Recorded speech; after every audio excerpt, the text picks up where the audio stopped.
Yeah, it's evidence. Cool. It's reasons. Yeah, that's Yeah. good. Yes, yes, sir. I'm not going to say apologetic.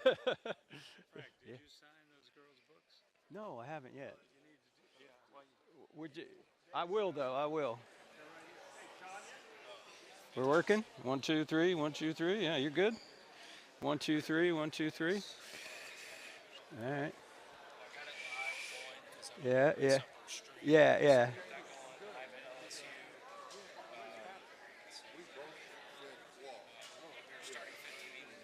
Oh, good. Yeah. Yeah. Perfect. Yeah. Yeah. Right. All right, that's good. Hey, absolutely. Yeah, give me your name again. It's Emily. Emily and Madison, right? Yeah. All right. Well, this is Madison's book.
Hey there, everybody. Welcome to this event. We're so happy to have you. Please take your seats.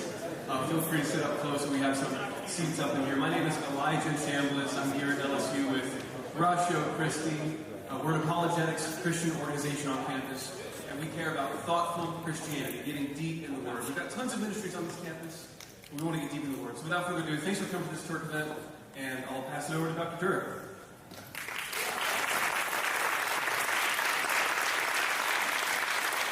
Well, good evening, Tigers. Notice the colors? Come on. All right, let's go back to September 29th, 2006. That's when Petty Officer Michael Mansour is a United States Navy SEAL operating in Ramadi, Iraq. Mansour is standing on a roof in Ramadi, and he's standing in front of a doorway to this roof. He has two Navy SEAL teammates lying in the sniper-prone position at his feet. They've already taken AK-47 fire and a rocket-propelled grenade, but they're not exactly sure where the enemy is. There's a bit of a lull in the fighting. Insurgents have blocked off the streets in Ramadi, and there's someone on the loudspeaker in the town mosque yelling, "Kill the Americans!"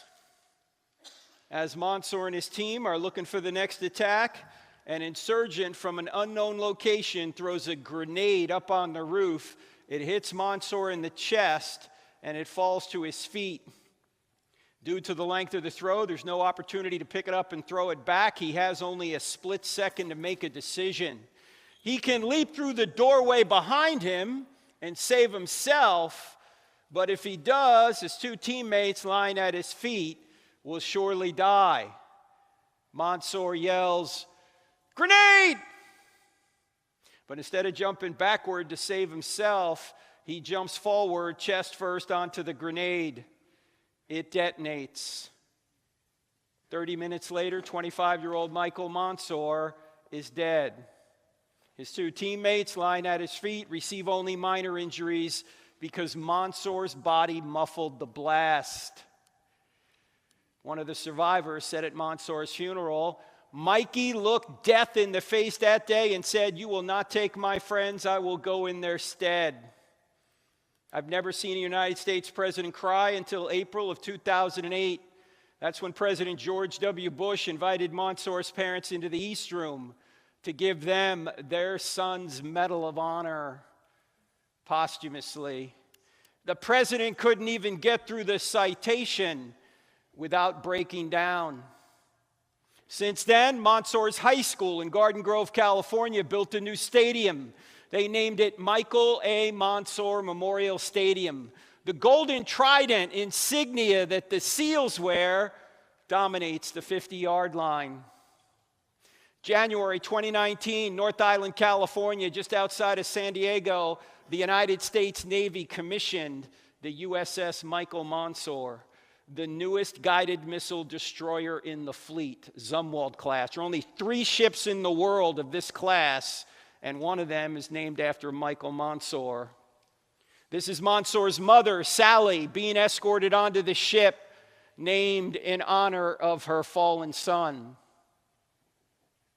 Now, why did they do this?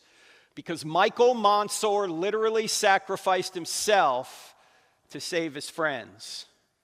There's no greater love than to sacrifice yourself to save your friends, said Jesus of Nazareth before he went to the cross. Michael Mansour sacrificed himself to save his friends. The question is, would anyone sacrifice himself to save you? And the answer is, someone already has. His name is Jesus of Nazareth. But in today's culture, a lot of people don't think the story's true. They think it's invented. After all, it was written down by religious people. We know religious people can tend to embellish things. And it's got miracles in it, like a resurrection. How many people in this room, how many people out there watching on the internet, have seen someone rise from the dead after you knew they were dead for at least 36 hours? Yeah, none of us. Why? Because it doesn't happen. Yet if you're a Christian, you have to believe something none of us have ever seen. How rational is that? Well, I actually think it's quite easy to show that Christianity is true. You only need to answer 4 questions. In other words, if you investigate these 4 questions we're going to talk about here in just a minute, I think you'll realize that the answer to these 4 questions is yes. And if the answer to these 4 questions is yes, then Christianity is true. Not just true for me, not just true for you, but true, like gravity's true.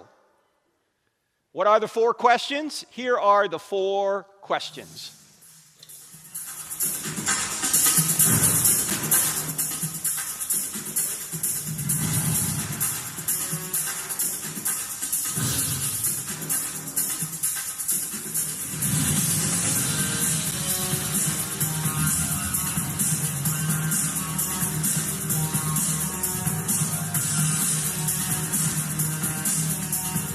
Now that is some pretty grooving music, isn't it?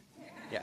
That's actually from our TV show, which is on every Wednesday nights on DirecTV channel 378. If you don't have DirecTV, it's on Roku. Does anyone here have Roku? You guys know what I'm talking about, Roku? Okay, if you have Roku, look for NRB-TV. That's National Religious Broadcasters at 8 p.m. Central Time on Wednesday nights.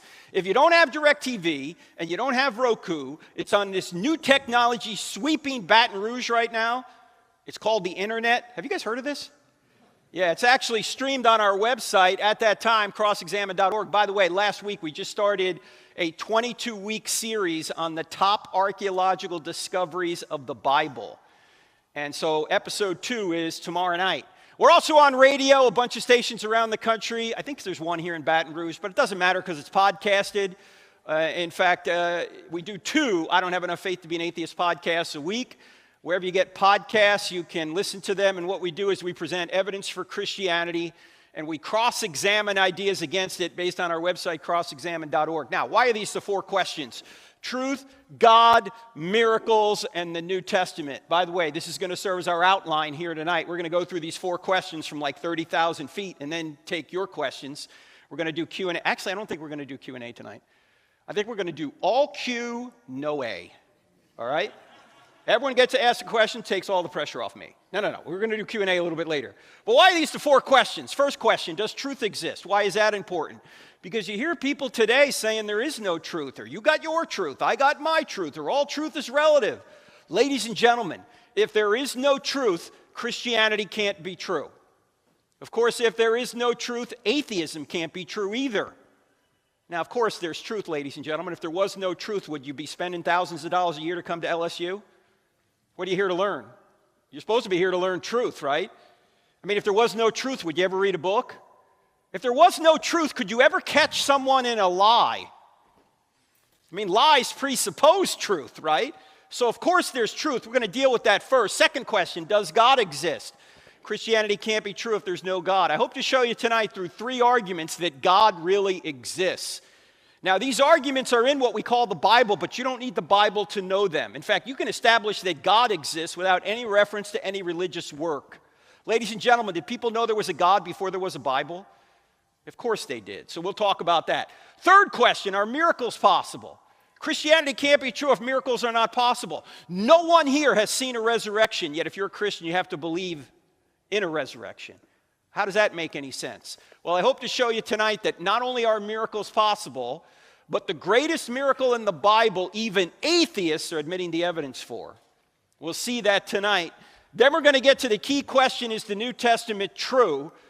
With regard to one particular event from the ancient world. If this event took place, Christianity is true. If this event didn't take place, it's false. What's the event? The resurrection. If Jesus really predicted and accomplished his own resurrection from the dead, game over, Christianity's true. If Jesus didn't rise from the dead, game over, it's false. You might as well sleep in on Sunday and do what you want the rest of the week, because if Jesus hasn't risen from the dead, if you're a Christian, your faith is in vain. As the Apostle Paul himself said to the church at Corinth, he said, look, if this guy hasn't risen from the dead, forget about it. That's my Jersey translation. But no, it's false. Do you realize that Christianity is a religious worldview you can investigate and discover whether or not it's true? It's not just someone's philosophy. It's based in an historical event. So what we're going to do is go through these 4 questions and then get to your questions. And what we're going to do right now is start here at point 1, does truth exist? You guys ready to go? Are you guys ready to go? All right, whenever you start talking about truth, you always have to start with Jack Nicholson. Right? Because Tom Cruise had him on the witness stand and he said to him, Colonel, I want the truth. And Nicholson said, Tigers, that was lame. If he said it that way, the movie would have gone nowhere. You can't handle that. That's not how he said it. Here's how he said it. You can't handle the truth. All right, let's try that again. I want the truth. You can't handle the truth. Now that felt better, didn't it? Didn't you always want to do that at LSU with like a professor up here, right? Well, there's a lot of people that can't handle the truth. They're saying, you got your truth, I got my truth, all truth is relative. And by the way, you ought not judge. You hear all these claims, right? Well, ladies and gentlemen, if you don't get anything else out of what we talk about here tonight, what we're going to talk about in the next few minutes, for me anyway, is the most important thinking skill I've ever learned. And you know what? To show you what a dimwit I was 33 years old, I already had a master's degree, and I did not know about this thinking skill I'm about to tell you right now. And you know why I didn't know it? Because I never had a course in logic. How many people in here have had a real course in logic? Can I see your hands, please? All right, see these people with their hands up? Here are the homeschoolers. Here they are, right there, right? We don't teach logic in public school. If we did, it would be a lot better. Instead of teaching young people how to think, we're teaching them what to feel, which is dangerous. Why? Because if you decide to follow your feelings everywhere without moral restraint or without reason, you're going to wind up in a very dark place. Logic is essential. And what we're going to talk about here is a fundamental law of logic called the law of non-contradiction, which says opposite ideas cannot be both true at the same time and in the same sense. For example, we can't both be at LSU and not at LSU at the same time and in the same sense, right? We're either here or we're not. God can't both exist and not exist at the same time and in the same sense, right? It's one or the other, but not both. Are you guys with me? All right, so what we're going to do is apply this law of non-contradiction to some of the statements we hear in our culture today that deny there's truth. This is probably the one that sums it all up. Some people will say there is no truth. Now, if anyone were to ever tell you there is no truth, you should ask that person a question. What should the question be? Yeah, if somebody says there's no truth, you want to ask, hey, is that true? Is it true that there's no truth? Because if it's true that there's no truth, the claim there is no truth can't be true, but it claims to be true. Did I say that right? I know that can give you intellectual constipation if you think about it long enough. But that's because this is a self-defeating statement. What's a self-defeating statement? A self-defeating statement violates the law of non-contradiction. If this statement is true, it's false, right? Because it's claiming to be true that there are no truths. It would be like if I said I can't speak a word in English. What would you say to me? Hey, man, you're using English to say it. Or it'd be like if I said my parents had no kids that lived. Right? Or my brother is an only child. Right? These are self-defeating statements. And what you got to get good at doing is recognizing self-defeating statements. If you don't recognize them, you might start believing them, and ultimately you're going to smack up against reality and it's going to hurt.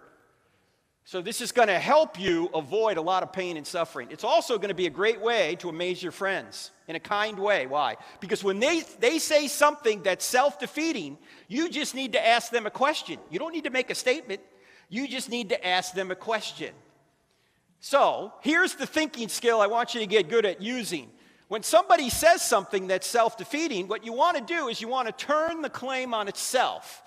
Turn the claim on itself. So if someone says there's no truth, you ask, is that true? All right, let's just do a few more. Suppose someone were to say to you there's no such thing as absolute truth. If you turn the claim on itself, what question are you going to ask that person? Hey, is that an absolute truth? Or you might want to ask them, are you absolutely sure? Right? Because can everyone see this is an absolute truth claim, but itself it's an absolute truth? Do you see the problem with it? It defeats itself. Now, it's not often said in our culture this way anymore. This relativistic or postmodern philosophy is more often said this way in today's culture. There isn't the truth, only my truth. In other words, you have your truth, I have my truth, you live your truth, I'll live my truth, we'll all get along. Right? This sounds so right. It sounds like we all ought to believe this. It sounds so Oprah, doesn't it? Yeah. There's just one big problem with it. It violates the law of non-contradiction. Because if somebody says, there isn't the truth, only my truth, what question are you going to ask them? Yeah, close. Is that true for everyone? Or you can say, is that just your truth or the truth? In other words, is the statement on the top just your truth? In other words, it's just your opinion. Well, if it is, okay, fine. But why should I believe it? But if you're saying the statement on the top is the truth for everyone, can't you see the first half of the statement says there aren't any the truths? In other words, this is a the truth claim, claiming there are no the truth claims. Once again, it defeats itself. Now, I know it's very unpopular in our culture to say this, but I have to say it anyway. There's no such thing as your truth. There's no such thing as my truth. There's just the truth. I mean, if you want to say you have your own truth, you might as well say I have my own math. I mean, imagine if Elijah here, who introduced me, said, hey, Frank, can you hang around LSU tomorrow for a whole day? We got a lot of work to do around here as the Ratio Christi unit, and if you could help us, I'll pay you $10 an hour. You just tell me how many hours you work, and I'll pay you. Now, actually, Elijah would never do this. He doesn't pay that much. All right. But let's suppose I hung out tomorrow, and I worked dawn to dusk, even into the darkness, and I'm done. And he goes, okay, what do I owe you? Well, I worked 15 hours. 15 hours times $10 an hour. You owe me $150,000. He's going to say, no, I don't owe you $150,000. I owe you $150,000. And I say, oh, no, you don't understand. I have my own math. Right? He's going to say, you're crazy. There's not my math or your math. There's just math. Now, parents, I'm not talking about the kind of math your kid brings home and you go, hey, this isn't my math. I'm not talking about that, all right? Look, there's one answer to a math problem. It's not my answer or your answer. It's the answer. And the same thing is true with regard to truth. Truth is what corresponds to reality. It's not my reality or your reality. It's the reality. And until we start realizing this, we're going to lead ourselves into some very dangerous areas. Now, actually, this might be the most prevalent objection you're going to get, especially if you're a Christian. People will say, you ought not judge. In fact, Jesus said, don't judge. Why are you judging, you hypocrites? All right, let's put Jesus aside for just a second. Logically, what's the problem with this claim? Yeah, if somebody says you ought not judge, if you turn the claim on itself, you're going to ask, hey, isn't that a judgment? Or if they say you ought not judge, you might want to say, then why are you judging me for judging? Notice this is a judgment. You say, wait a minute, Frank, Jesus said don't judge. Nope, he never said it. Sure he did. He said it in his most famous sermon, the Sermon on the Mount. Matthew chapter 7, verse 1, he says it, judge not. You guys all know the passage, right? Okay. All right, I know this is going to sound odd for just a second, but it's true. Stick with me. There are no verses in the Bible. There are no verses in the Bible. Do you think when Matthew was writing his biography that we now call a gospel, when he got to this part, he said, here's chapter 7, verse 1. No, when were the chapter and verse divisions added to the Bible? Does anyone know? About 500 years ago to help us navigate the text, which is really important, right? It'd be really hard to find your way around this big series of books we put under one binding we call the Bible if you didn't have numbers. I mean, imagine if you didn't have numbers in your Bible and your pastor didn't have numbers in his, and one Sunday morning he just got up one Sunday morning and opened up this big book and he looked at you and he said, let's go about 2/3 of the way in. Let's see if we can find the same spot. You go like, no, you couldn't do that, right? You need numbers to help you find your way around. The problem is we tend to think if it's got a number in front of it, we can take it out and make it say whatever we want independent of its context. You can't do that. Now, some of you are going to hate me for this, but I don't care. I'm leaving tomorrow, okay? This is why you should never say, you Christians, you should never say Jeremiah 29:11 is a promise to you. What's Jeremiah 29:11? You know Jeremiah 29:11. Oh, the plans I have for you, plans to prosper you, plans to give you hope and a future. Is that a promise for 21st century Christians living in Baton Rouge, Louisiana? No, who is that a promise to? That's a promise to the exiles who were forcibly taken out of Judah in 586 BC by the Babylonian dictator Nebuchadnezzar. He took them to Babylon, modern-day Iraq, and God, through the prophet Jeremiah, was promising that 70 years later, he was going to prosper them and bring them back into the land. And actually, it happened. In 516 BC, they came back into the land and began to rebuild the temple. But this is not a promise to us today. In fact, when somebody says, I'm claiming Jeremiah 29:11 as a promise to me, I often ask them, why don't you claim Jeremiah 44:11 as a promise to you? What's Jeremiah 44:11? Jeremiah 44:11 is the promise God made to the exiles that tried to escape to Egypt in 586 BC. And he warned them, don't go to Egypt. You know what Jeremiah 44:11 says? It says, I will destroy you and all Judah.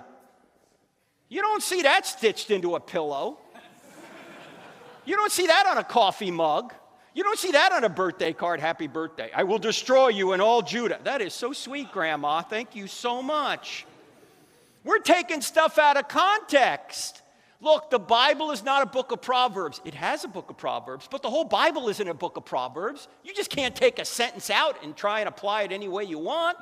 You got to read around to see what's going on. The same thing is true in Matthew chapter 7, verse 1. Does Jesus say, judge not? And he stops right there.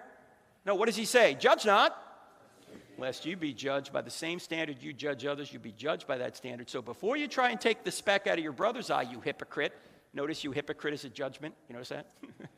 Take the log out of your own eye first, then you'll be better able to help your brother. Then he goes on to say, don't cast your pearls before swine, which requires a whole other series of judgments. Is Jesus telling us not to make judgments here?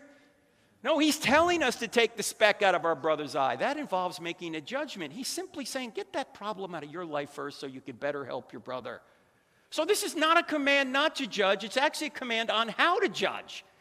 In other words, don't judge hypocritically. If you've got that problem, fix it, then go help your brother. But it would be completely ridiculous to say don't make judgments. Why? Number one, it's a judgment itself. Number two, you'd be dead already if you didn't make judgments. You made 100 judgments tonight just getting over here.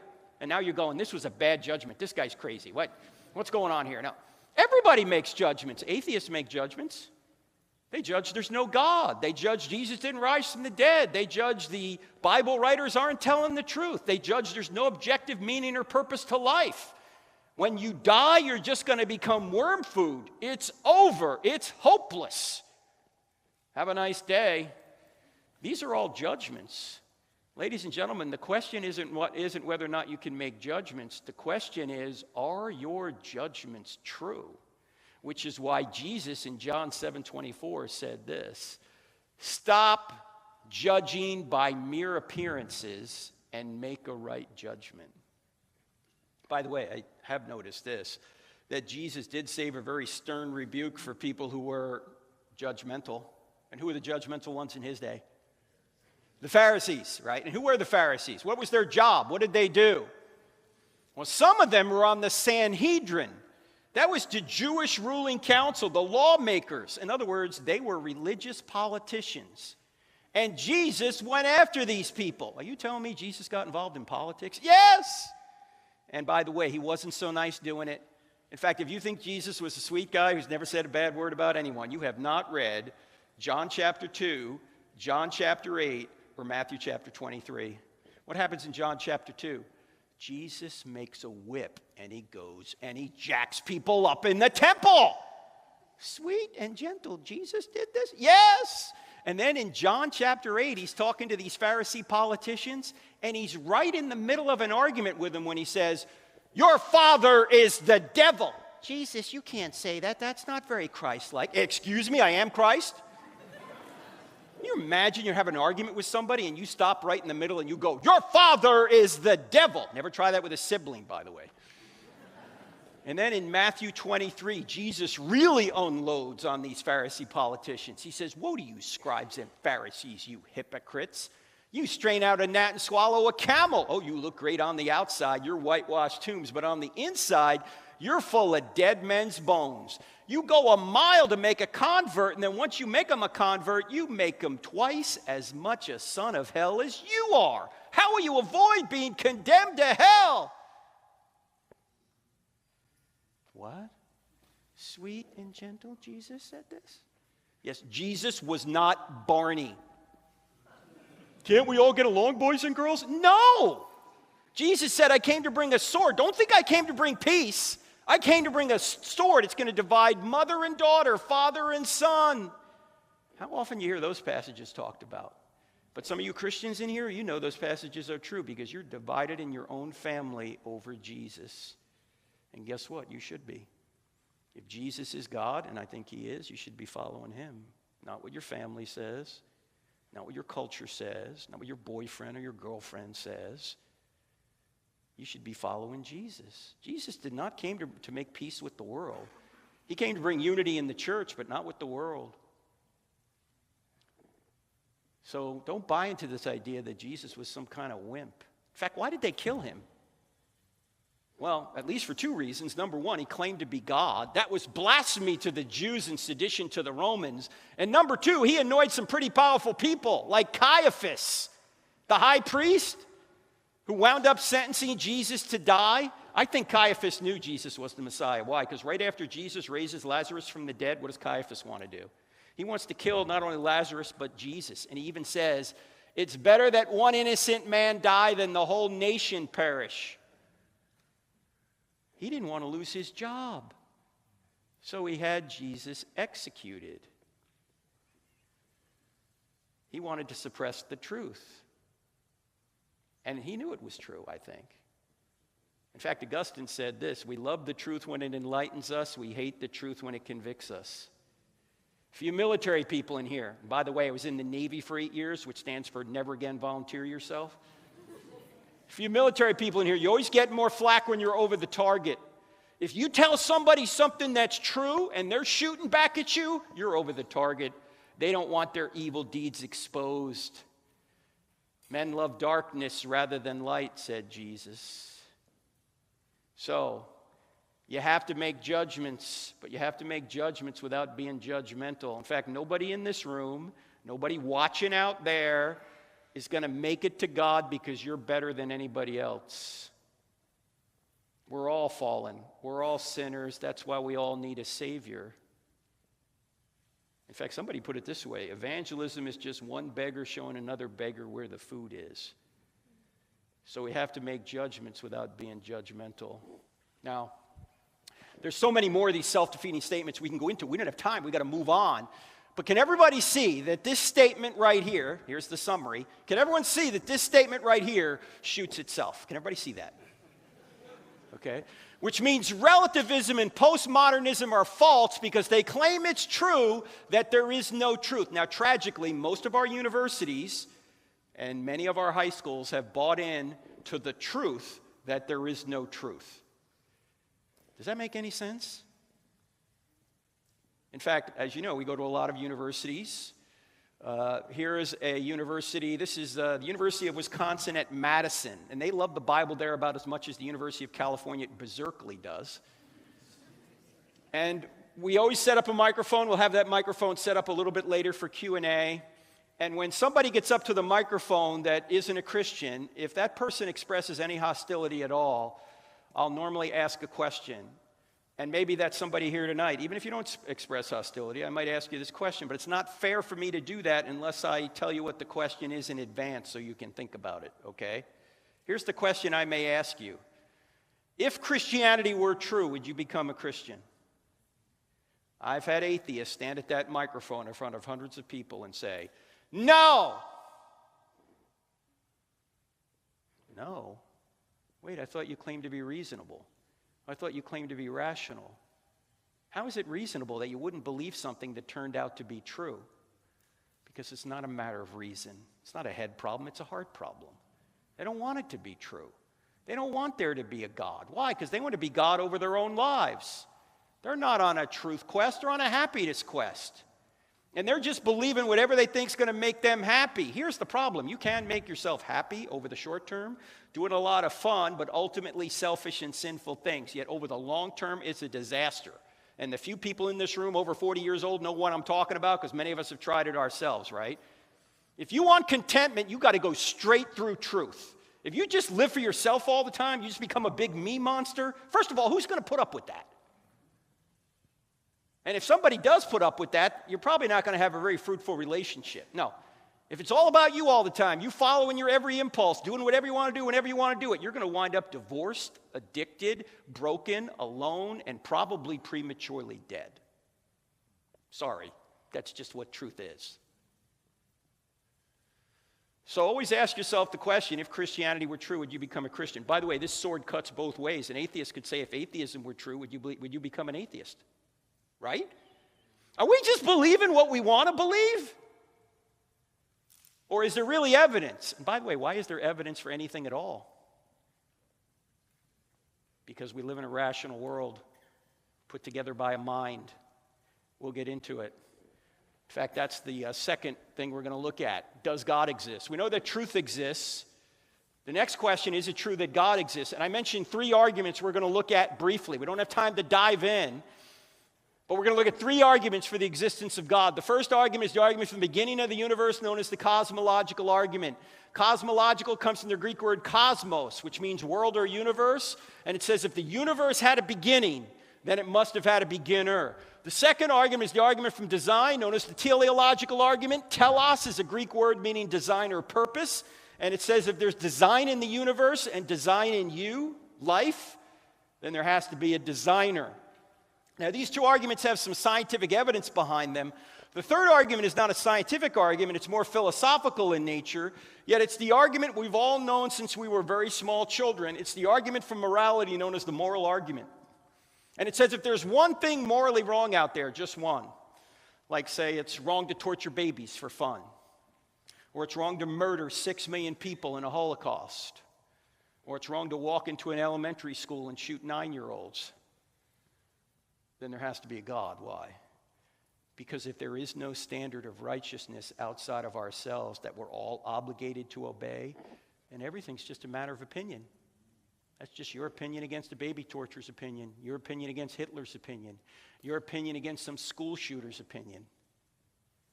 We know those issues aren't a matter of opinion. If that's the case, there must be a standard of righteousness outside of ourselves that we're obligated to obey. That's what we mean by God's nature. Now, we'll get to that a little bit later, but we got to start at the cosmological argument. Now, you got to admit, it was worth braving the rain tonight just to see God do that. Did you see that? Some of you said, I've never seen God move. Oh, really? Check this out. Look at that. Now, this is the argument that many say points back to the big... Now, I know there's some Christians in here going, Frank, we're Christians in here, and we don't believe in the Big Bang. You guys don't believe in the Big Bang? I believe in the Big Bang. I just know who banged it. In fact, the evidence for the Big Bang is so good that even atheistic scientists are admitting it. Stephen Hawking was probably the top physicist in the world until he died about 6 years ago. Put it this way. Almost everyone now believes that the universe and time itself had a beginning at the Big Bang. Even though he's an atheist, he's saying, hey, space-time and matter had a beginning out of nothing. And it wasn't just Hawking. Even agnostic cosmologists like Alexander Vilenkin point this out. Here's what Vilenkin said. He said, with the proof now in place, cosmologists, by the way, a cosmologist is not someone that puts on your makeup. All right, a cosmologist is someone that studies the universe. Cosmologists can no longer hide behind the possibility of a past eternal universe. There is now no escape. They have to face the problem of a cosmic beginning. Now, there's 2 interesting words in what Vilenkin is saying here to me anyway. The first is the word proof. Very unusual for scientists to use the word proof. Why? Because science, by definition, is tentative. In fact, I know you can't trust everything on Wikipedia, but if you go to Wikipedia and type in something like overturned scientific theories, you're going to find scores of old theories that people have discarded because new evidence has come in. Science is tentative. But for Vilenkin, he sees so much evidence pointing to one conclusion, that the universe, time, space, and matter had a beginning, that he's willing to call it a proof. The other interesting thing or word is the word problem. Why is there a problem that there was a cosmic beginning? Because if there was a beginning to all space, time, and matter, the only thing that could have caused that is something outside of space, time, and matter. And that means the cause of the universe can't be a natural cause because nature itself is the effect. So there must be something beyond nature that brought it into existence. Now, what do I mean by that? Well, first of all, we're not going to go through the evidence for this. Why? Number one, we don't have time. Number two, it's all in the book chapter 3. I'm going to give you a book if you want one. And number three, it's not controversial. Even the atheists are admitting it. What is controversial is what caused the universe to have a beginning. That's what's controversial. So let's just jump to the bottom line, if we can. The evidence shows that the universe had a beginning, and we've got two options. Either no one created something out of nothing, which is the atheistic view, or someone created something out of nothing, which is the theistic view. Now, here's my only question. Which view is more reasonable? That no one created something out of nothing, or that someone created something out of nothing? What do you think? Well, someone. Right? I was at Texas A&M. This had to be 15 years ago, and one atheist said, I think number one is more reasonable. I said, number one? Let's look at number two for a second. Number two says someone created something out of nothing. Now, that's a miracle, right? But at least you got a miracle worker. You got someone. Number one is a miracle with no miracle worker. That's clearly absurd. By the way, do you realize that everybody believes in at least one miracle? I mean, Christians believe in this miracle and others, but atheists believe in one miracle. Some of them will admit they believe that no one created something out of nothing. Now, which view takes more faith, blind faith, to believe? That someone created something out of nothing, that there's an eternal first cause out there, or that no one created something out of nothing? In fact, here's what Leibniz said. The question he asked, the philosopher Leibniz said, if there is no God, why is there something rather than nothing at all? Why does anything exist if there is no God? Why do you exist? Why do I exist? Why does the universe exist? Why does anything exist if there's no one cause, first cause? You can't go on an infinite regress of causes. Now, think about this, ladies and gentlemen. If space, time, and matter really had a beginning out of nothing, and that's what the evidence shows, what could have caused that? Only something outside of space, time, and matter. Something that transcends space, time, and matter. In other words, the cause must be spaceless, timeless, immaterial, powerful to create the universe out of nothing, personal in order to choose to create. You got to say, why personal? Because to go from a state of nothingness to a state of creation, someone had to make a choice, and only persons can make choices. Also, the cause would have to have a mind, in other words, to be intelligent, so it could make a choice. Now, ladies and gentlemen, when you think about a spaceless, timeless, immaterial, powerful, personal, intelligent cause, who do you think of? God. You say, well, how do you know it's the Christian God, Frank? We don't. Yet, this could be Allah. This could be some other theistic or deistic God. We have to get more evidence to see if Jesus rose from the dead. If Jesus really did rise from the dead, if we get evidence that he did, then we can say that the same being that walked out of the tomb 1,991 years ago is the same being in whose divine nature created the universe out of nothing. We haven't gotten there yet. No scientific argument gets you to the God of Christianity. It could be the God of Christianity, but you need to see if Jesus rose from the dead to see if he is the God of biblical Christianity. At this point, we have a being that could be the God. You guys with me so far? All right, let's go on to the next argument, and we're going to cover this at 10,000 feet as well, because we could spend 2 hours on this one. The design argument, there are two aspects of the design argument, the teleological argument. The universe appears to be designed, and you appear to be designed. Let's look at you first, or the universe first, I should say. Scientists have discovered in recent decades the universe is fine-tuned to support life. What do I mean by fine-tuned? That if you were to change any one of a number of parameters about our universe, virtually imperceptibly, either this universe wouldn't exist, or if it did exist, it certainly couldn't support life. Now, there are a dozen of these parameters about our universe and about 100 about our solar system, okay? That if things were changed slightly, we couldn't exist. I'm just going to show you one about our universe. Here it is. The gravitational force, if it were altered by more than 1 part in 10 to the 40th power compared to the strong nuclear force, stars would not exist, and therefore neither would we. In other words, if the universe, if this ratio wasn't tuned to that level of precision, we wouldn't be here. Now you go, what's 1 in 10 to the 40th power? What does that even mean? It means 1 part in 1 with 40 zeros following it. You say, Frank, I can't get my head around that number. Neither can I. So let me give you an illustration to demonstrate how precise that is.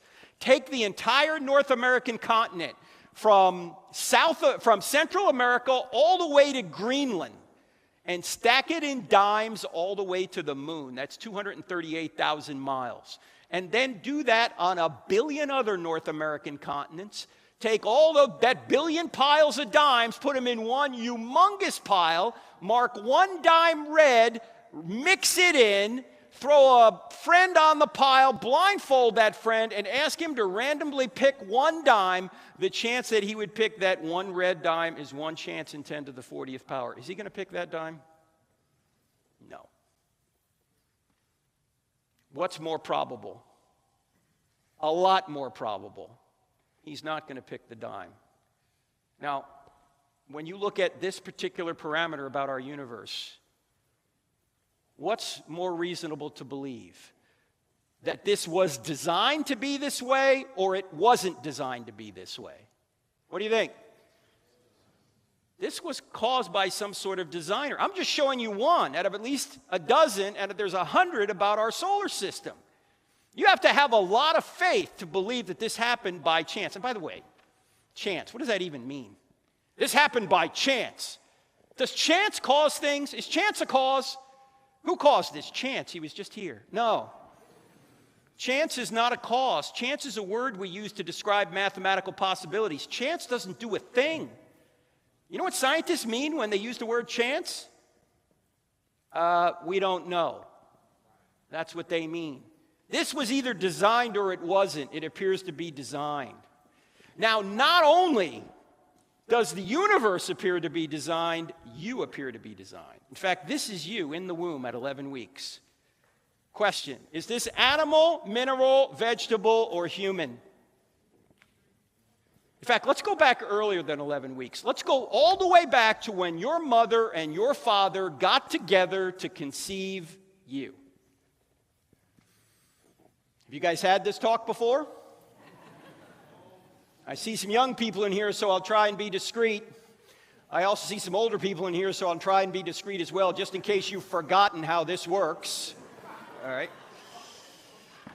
When your mother and your father got together to conceive you, your mother unconsciously perfumed her egg to attract your father, and then your father sent the entire population of the United States, 300 million soldiers, toward your mother's egg. And then there was a race, and you won. That's right. Don't let anyone tell you you're not special. That's right. You can give yourselves a hand. That's right. That's right. You beat out 300 million others. You have blown away anything Michael Phelps has done. Now, seeing some of you limping here earlier makes it hard for me to believe you were the fastest soldier in the gene pool, but you were. Now, your soldier was 20 to 30 times smaller than a grain of salt, yet it contained half of the 3.2 billion letter genome, your software program, your DNA, all the letters in the right order that gives you your software program. And your mother's egg was about the size of a period at the end of a sentence in an average book. And it contained the other half of the 3.2 billion letter software program, all the letters in the right order. And when your soldier and your egg came together, a new 100% genetic human being was created. Do you know you have not received any more genetic information from this point until right now? Your genetic information has just duplicated itself. In fact, there were only 4 things separating you from adulthood: time, air, water, and food. Those are the same 4 things that separate a 2-year-old from adulthood. Does this have implications on the abortion issue? Yeah, I think it does. We don't kill the 2-year-old. Why do we kill the unborn child in the womb? Genetically, it's the same. You say, wait a minute, Frank, come on. You can't legislate morality. All right, no extra charge for this. This was the subject of our first book, creatively titled Legislating Morality. All laws legislate morality. Every law declares one behavior right and the opposite behavior wrong. You can't think of a law that doesn't legislate morality. The only question is whose morality will be legislated. In fact, when people say, well, don't impose your morality on me, I say, why not? Would that be immoral? Actually, what they're doing is they're imposing their morality on me when they say that, aren't they? They're saying, I can't impose ought nots, but they're imposing that ought not on me, aren't they? Actually, the better answer is this. When someone says, don't impose your morality on me, I think what you ought to say is, this isn't my morality. I didn't make this stuff up. I didn't make up the fact that murder's wrong, that abortion's wrong, that rape is wrong, that theft is wrong, that you ought not castrate children. I didn't make up the fact that men were made for women and women were made for men, and the best way to perpetuate and stabilize society is to legally recognize that man-woman relationship over every other relationship. That's the reason the government's involved in marriage to begin with. It's not to recognize romantic affinity.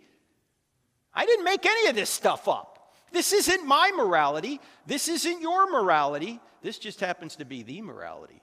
The one Thomas Jefferson said was self-evident. The one the Apostle Paul said, the Gentiles are not of the law, have the law written on their hearts. It's not my morality. It's not your morality. By the way, if you have a problem with the morality, you don't have a problem with me. I didn't make it up. You have a problem with the Creator upon whose nature this morality is derived. All right, no extra charge for that. Let's go back to this. From this point till right now, a construction project of astonishing complexity began taking place inside of you. Cells began multiplying at a rate of 4,000 cells per second. Brain cells began multiplying at a rate of 100,000 cells per second. For most of you anyway. Some cells became brain cells. Other cells became heart cells. Other cells became lung cells. How did they know how to do this? Nobody knows.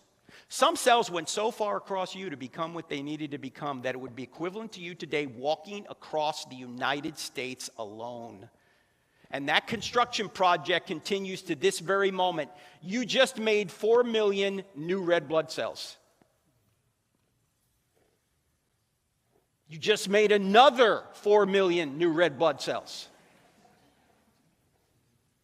You just made another. Knock it off. I mean, are you thinking about this? Are you concentrating? Are you going, wait a minute, Frank, I got to concentrate. New red blood cells coming up? No, this is just happening. How is it happening? It's designed. In fact, Aristotle recognized something 2,400 years ago. He didn't know anything about blood cells, but he did notice that all of nature's going in a direction. Like, for example, you ever notice that when you properly nourish an acorn, it always becomes an oak tree? In fact, if I remember right, isn't there like a beautiful oak tree right outside this room? Like right there? It's night now, but I remember here last time I was here. It's a beautiful oak tree, right? Why does an acorn always become an oak tree? Why doesn't it become an elm tree or a birch tree or a seahorse? You say, well, it's programmed to become an oak tree. Well, who programmed it?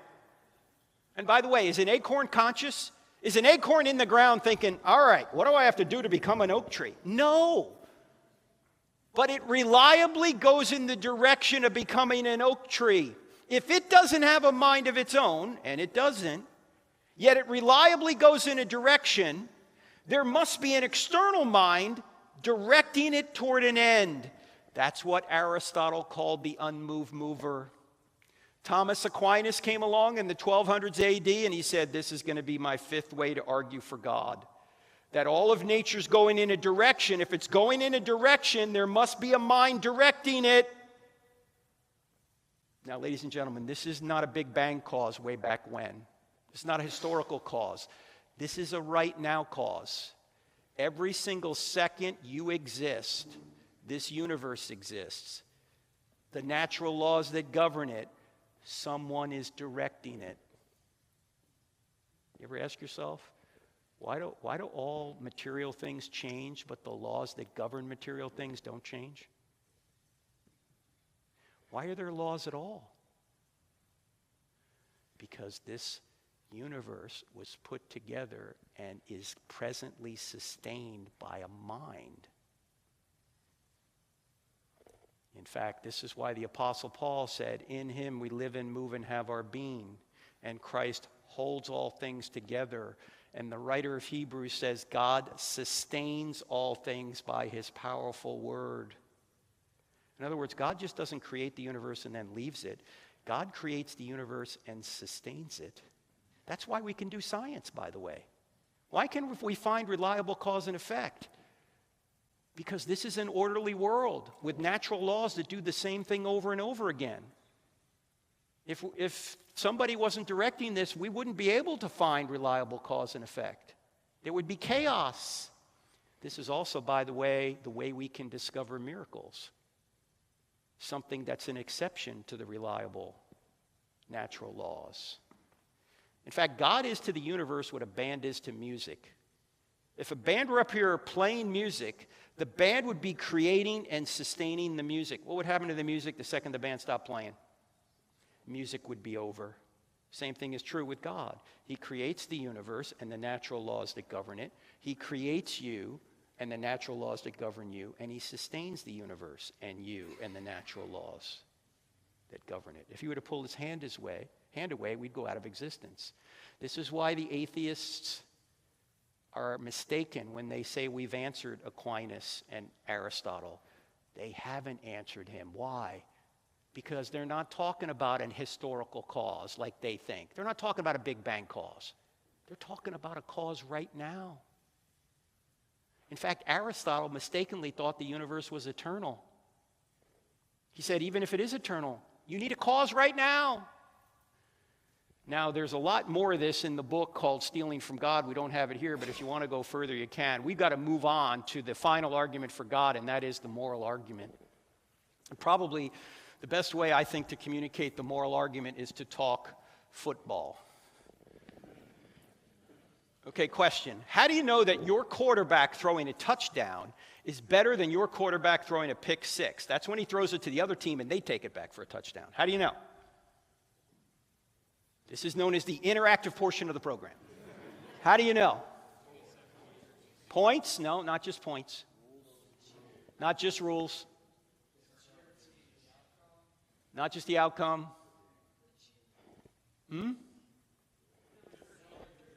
Different colored jerseys? No. What do you have to know? Not just the rules. You've got to know the purpose of the game. If you don't know the purpose of the game, you can't say a touchdown gets you closer to the purpose, so that's a good play, and the pick six takes us further away from the purpose, that's why it's a bad play. If there's no purpose, all you can say is the plays are different. They're not good or bad. Now notice in football, the purpose of the game comes from outside the game. When players show up here at the stadium at LSU, they don't make the game up. Or when they are in an NFL, they don't make the rules up, the purpose up. When they arrive at the stadium, that's all been set up, right? By the way, in the NFL, where do the purpose and the rules come from? Well, they come from the commissioner and the competition committee. And every once in a while, they tweak the rules. I don't know if you've heard, but this year, you can't tackle anyone. Have you heard about that? Okay, and you can't tackle anyone? Okay. Well, why can they change the rules in football? Because in football, the football's an arbitrary game. The rules could be different. But in life, it's not arbitrary. Yes, purpose comes from outside the game, outside of life, but the rules, in most cases, are based on God's nature. If there is no God, you can't say here's the right way to live, because it gets us closer to the purpose of life, and here's the wrong way to live because it takes us further away. All you can say is these things are different. And most atheists, if they're honest, will say, yeah, there is no objective right or wrong if there is no God. In fact, I debated one of them a number of years ago. Anyone remember Christopher Hitchens? He was a brilliant British atheist who sounded more brilliant than he was because he had a British accent. And Hitchens wrote the book, God is Not Great, How Religion Poisons Everything. This is a picture from our second debate at the college in New Jersey. And these debates you can see on our YouTube channel. Christopher was verbally very gifted, and his book, he has a lot of truth in that book, where he points out that religious people have done a lot of evil things. And in my debate with him, I said, Christopher, you're absolutely right. Religious people have done a lot of evil things. But if there is no God, nothing's evil. And nothing's good. Because if there is no purpose, you can't say here's a good way to live and here's an evil way to live. So where are you coming up with this evil and good concept if you're an atheist? He can know what good is, he can do good, but he can't justify good. And by the way, religion does not poison everything. Everything poisons religion. I poison religion because I can't live up to the pure words of Christ. But if I could, I wouldn't need him. If I was perfect, I wouldn't need a Savior. Have I mentioned this to you yet tonight, that you can get to heaven by being good? Yeah, you can. You just got to be perfect your whole life. Too late for me. How about you? Because God's infinitely just. So if he's infinitely just, he has to punish us. But he doesn't punish us if we trust in him because he's provided a perfect sacrifice. That way he remains just and is the justifier of the one who has faith in Jesus. I poison religion. In fact, I said to him, I said, Christopher, I'm a hypocrite. I can't live up to what Jesus told me to live up to. But if I could, I wouldn't need him. And when people say, look, I can't go to church because there's too many hypocrites down there, I always say, come on down, pal. We got room for one more. Look, the church is a hospital for sinners. It's not a country club for saints. We're all hypocrites. By the way, maybe you have been hurt by a Christian, or maybe you know somebody who has, and you're resistant to Christianity. Hey, I get it. Who wants to be a part of a bunch of jerks, right? I get it.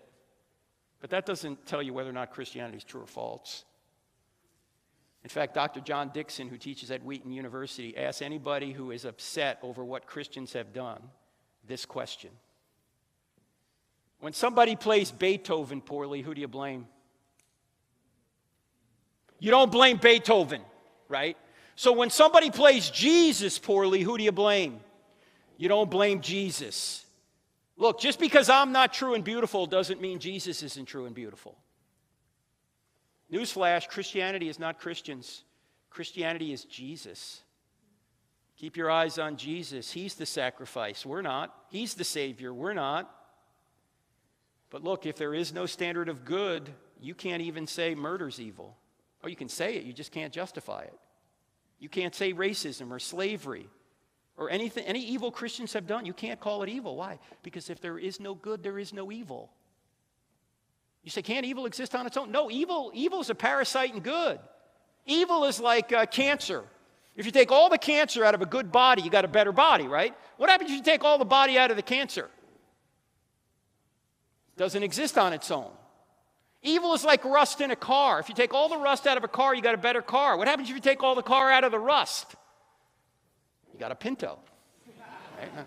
No, it doesn't exist on its own. Or we could say the shadows prove the sunshine. In order to have shadows, you got to have sunshine. In other words, in order to have evil, you have to have good.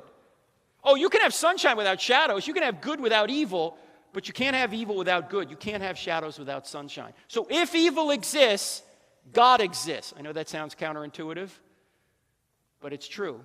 Because God's nature is the standard of good, and he gives us our purpose, just like the commissioner gives the purpose to the NFL players.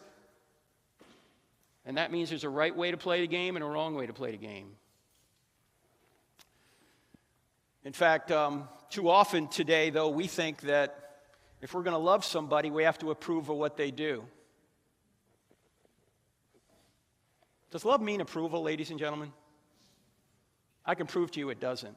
How many people in here are parents? All right, how many people in here are former children? Okay, good. That's all of us then, right? Question, if your parents approved of everything you wanted to do when you were 13, would they have been loving parents? No, you need to stand in the way of a young person that wants to do evil. You wouldn't be loving them by approving what they wanted to do. You'd be enabling them to do evil. You need to stand in the way of evil. You know, in the passage that everybody reads at their wedding, but nobody obeys, 1 Corinthians 13, Paul says, love always protects.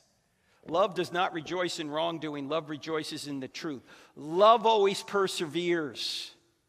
But we don't tell people the truth. We tell them what they want to hear rather than what they need to hear. And we think we're loving them. We're not loving them when we do that. We're enabling them. By the way, Thomas Sowell, who says everything well, he's now 94 years old, he said this. He said, when you want to help people, you tell them the truth. When you want to help yourself, you tell them what they want to hear. How often do we tell people what they want to hear rather than what they need to hear? This is certainly true on the sexual issues, isn't it? Oh, you're going to approve of me. That's not love. In fact, William Wilberforce, who ended slavery, put it this way. In the UK, he ended it, as you know, the slave trade. He said this. If you love someone who is ruining his or her life because of faulty thinking and you don't do anything about it because you are afraid of what others might think, it would seem rather than being loving, you are in fact being heartless. Yeah, unfortunately, love takes a little bit of courage, doesn't it? You may risk the relationship. Oh, well, you're just doing the right thing. Look, I can hardly control what I do. I can't control what other people do. If you're going to love them, you ought to tell them the truth. All right, so what can we do? We could spend a lot more time in these arguments, but we got to move on. What do we learn from the cosmological argument? That the cause is spaceless, timeless, immaterial, powerful, personal, and intelligent. From the design or teleological argument, we get more information that this being is intelligent, and we also see this being is sustaining the universe. From the moral argument, we also see that this being is morally perfect. Now, from these three arguments, we get a spaceless, timeless, immaterial, powerful, moral, personal, intelligent creator who created and sustains all things. Ladies and gentlemen, this is the God of biblical Christianity, and we haven't even opened the Bible yet. This is called natural theology. You don't need the Bible to know a creator God whose moral exists. You can see that just from the effects around you. In fact, when people ask me, how do I know that God exists? I say this, I know God by his effects. If there's a creation, that's an effect, I have to reason back to a cause, a creator. If there's design in the universe and design in you, life, that's the effect. I have to reason back to a cause, a designer.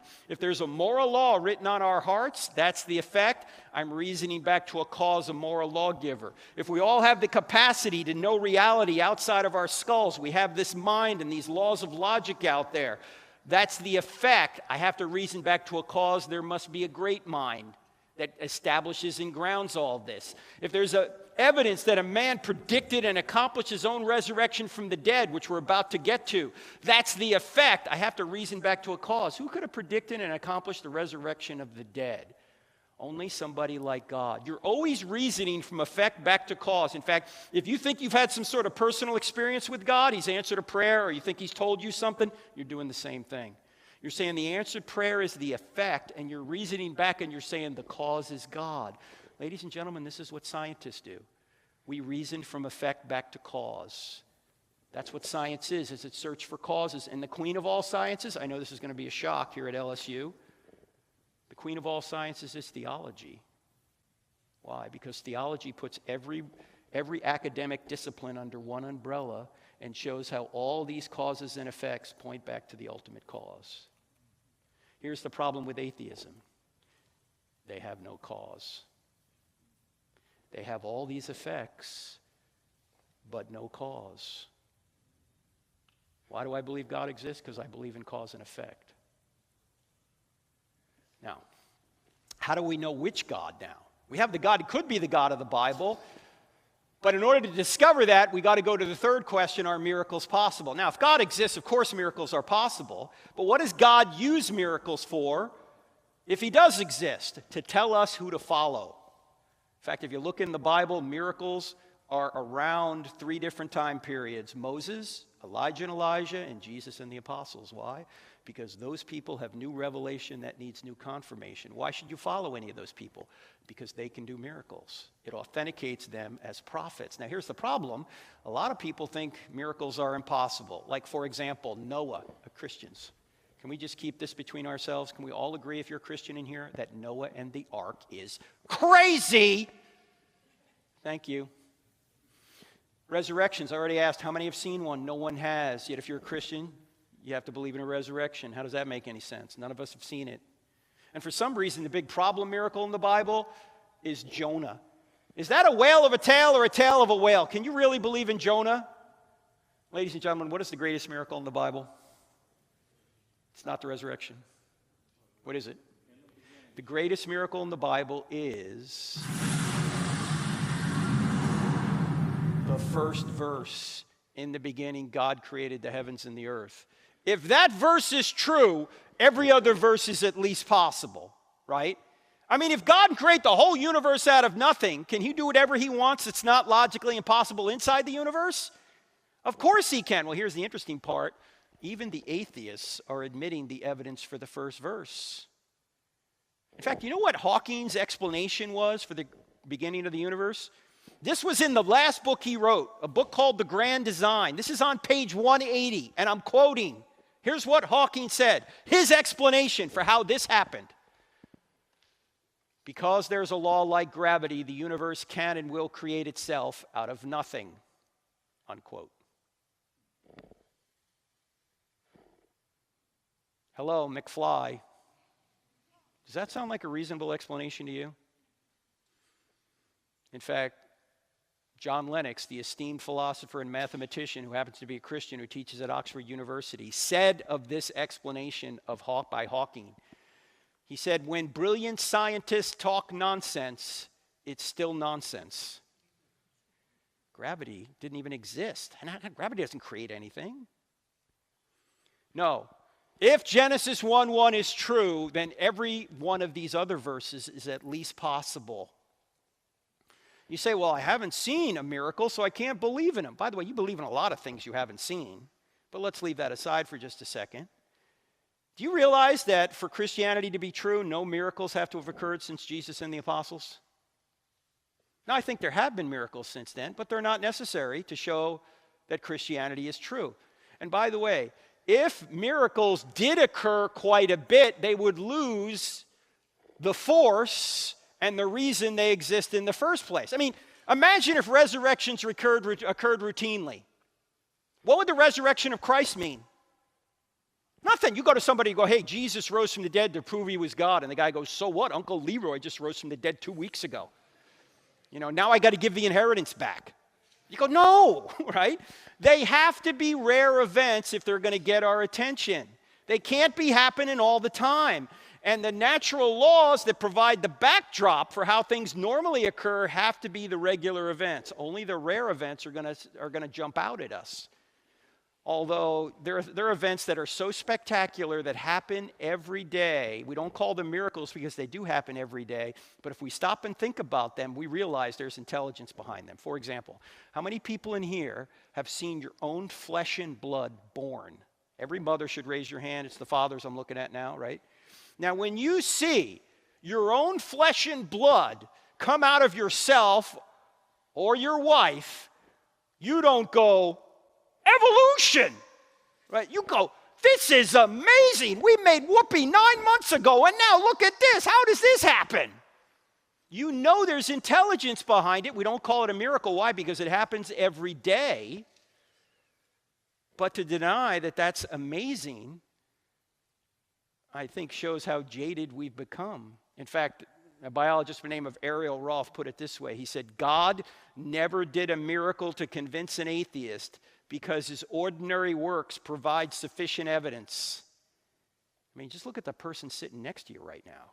Why is that person even conscious? If they're still awake, by the way. Yeah. Why are you a free will agent that can do things? Because you have a soul, not just a body. Because you have a mind, not just a brain. Because you're made in the image of the Creator. That's why. That's the best explanation. All right. So, yeah, miracles are possible. Now the key question, has the greatest miracle other than the creation event taken place? And that is the resurrection of Jesus. Because if that event took place, then Christianity is true. If it didn't take place, it's false. Now, in the book, I Don't Have Enough Faith to Be an Atheist, we have a chapter called The Top 10 Reasons We Know the New Testament Writers Told the Truth. We don't have time for 10 tonight. We've got to get to your questions. We're just going to look at 2 very briefly, okay? That to show that the New Testament writers are telling the truth. And we don't have to look at the New Testament as if it's some kind of divine work. All we have to look at it, to see if they're historical documents. Are they historically reliable or not? If they're historically reliable, Christianity's true. It doesn't have to be inerrant. So, here are the two I want to look at. The first is called embarrassing stories. What are embarrassing stories? Historians know that if there's something embarrassing to the author or authors in the text, it's probably true. Why do you think it's probably true? Yeah, because you're not going to invent things that embarrass you. You might invent things that make you look good, but you won't invent things that make you look bad. In fact, let me ask you guys a question in here. How many people in here have ever lied to make yourself look good? If you don't have your hand up right now, you're lying to make yourself look good. And it's not working. We know you're lying. All right, how many people in here have ever lied to make yourself look bad, to embarrass yourself? You might do that if you're trying to snow somebody, like in a game, like a pool shark or something, but you're not going to do that a lot. Embarrass yourself, right? Well, the New Testament writers, and so have the Old Testament writers, but we're just looking at the New right now. The New Testament writers have filled the New Testament accounts with embarrassing stories they never would have invented. That's why we call this the Duff factor. They're not making this up. Let me just give you a few of these. Notice, the leader of the apostles, Peter, is called Satan by Jesus.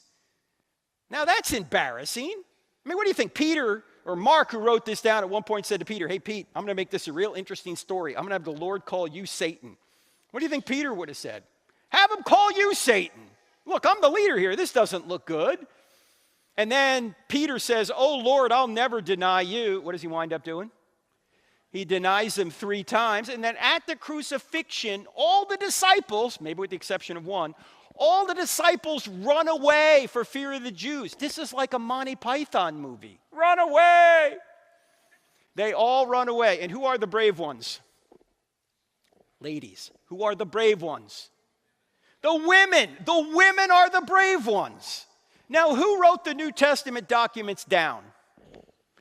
Men. Now, what man is going to invent that he was hiding for fear of the Jews, why the women went down and discovered the empty tomb? Would any man in here invent that? No, if I was there, I'd make myself look good. I wouldn't embarrass myself. I'd write something down like this. Let's see, we marched right down there and we overpowered that elite Roman guard. Yeah, that sounds good. John said, get out. Peter roundhouse kicked them. Thomas said, we'll be back. No doubt. Some of you will get that tomorrow. And then on Sunday morning, we marched right down to the tomb, and we saw Jesus, who congratulated us on our great faith. And then we went and comforted the trembling women. I would never say I was Mr. Sissy Pants while the women went down to discover the empty tomb. No, by the way, why would you never say the women were the first witnesses in that culture? Forget about the fact it was embarrassing to men. Independent of that, why would you never say the women were the first witnesses? Because a woman's testimony was not considered on par with that of a man. So if you're making up the New Testament story, you'd only have the men be the first witnesses. Yet all 4 Gospels say the women were the first witnesses, which is telling us what? They really were. In fact, their lead witness was a formerly demon-possessed woman. Gee, what a credible witness you have there, huh? They're not making this up. I actually had a woman come up to me once and she said, Frank, I know why Jesus appeared to the women first. I said, why? And she said, because he wanted to get the story out. I said, that is an excellent point. Because ladies, when your man comes home from work, does he say much? There could have been a nuclear explosion down at the plant. He's not going to tell you. You'll see it on the news before you hear it from him. You'll be watching the news going, hey, hon, what happened? Oh, yeah, forgot to tell you. The nuke blew up. I've been hot for 3 days. What's for dinner? He's not going to tell you. I was actually at the University of Cincinnati, actually a year ago this month. And a guy came up to me after the seminar and he said, you think that's bad? I know of a guy who was on a private plane, just he and the pilot died during the flight. And my friend didn't know how to fly the plane. So just like in the movies, the tower talked him down. When he went home that night, his wife said, how was your day, dear? And he said, same old, same old. I can't even believe This next verse is in the New Testament, but it is. Do you know at the end of the Gospel of Matthew, where Jesus takes his disciples up on a hill in Galilee and he gives them the Great Commission, go therefore, make disciples of all nations. Notice he doesn't say make believers. There's a difference, right? Anyway, it says of the people, the disciples standing there watching Jesus, in verse 17, it says of these disciples, some believed, but some doubted. What? He's standing resurrected right in front of them, and they're doubting? I mean, how embarrassing can that be? It's like they're standing there going, hey, you see that guy over there? Yeah. That guy over there is Jesus. Oh, no, it can't be Jesus. He was just killed not long ago. No, I'm telling you it's him. No, he's dead. The Romans killed him. I'm telling you, that's Jesus. Do you know what the Romans did to him?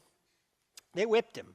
They beat him. They put nails all through him. They put spear in his side. Blood and water came out. I'm telling you, Jesus is dead. In fact, if the Romans didn't kill him, they could have been killed for failing to execute him. Jesus is dead. It's him. It can't be. It is. How do you know?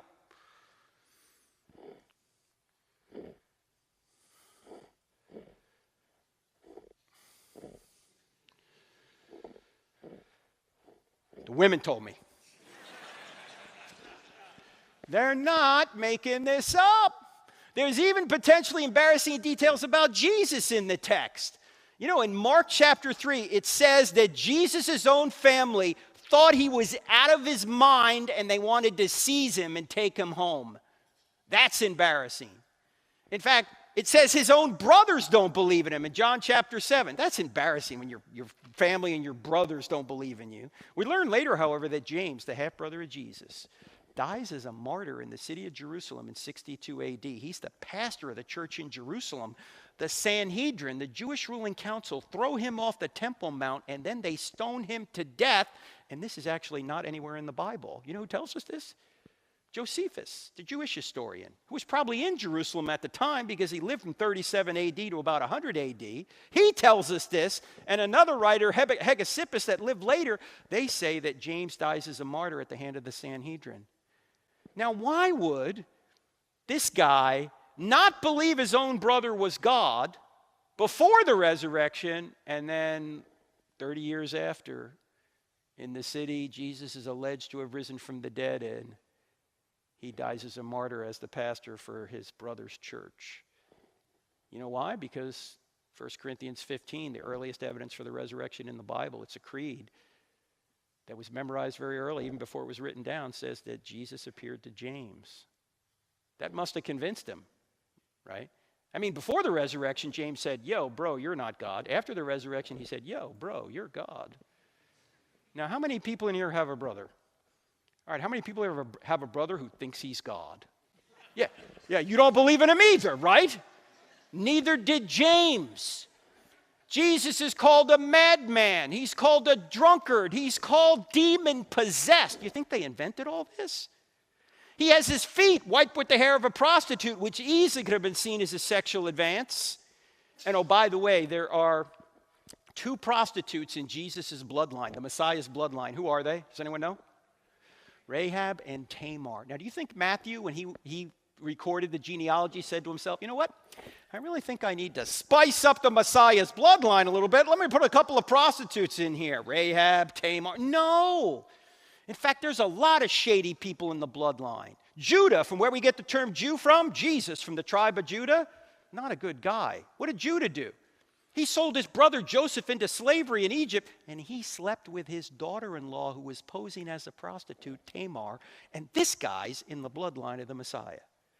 David, a man after God's own heart. Yeah, but he's a liar, adulterer, and a murderer. Gee, I guess there's hope for the rest of us then, huh? Bathsheba's in the bloodline. In fact, Matthew won't even mention her name when he gets to her in the genealogy. What does he say instead? Does anyone know?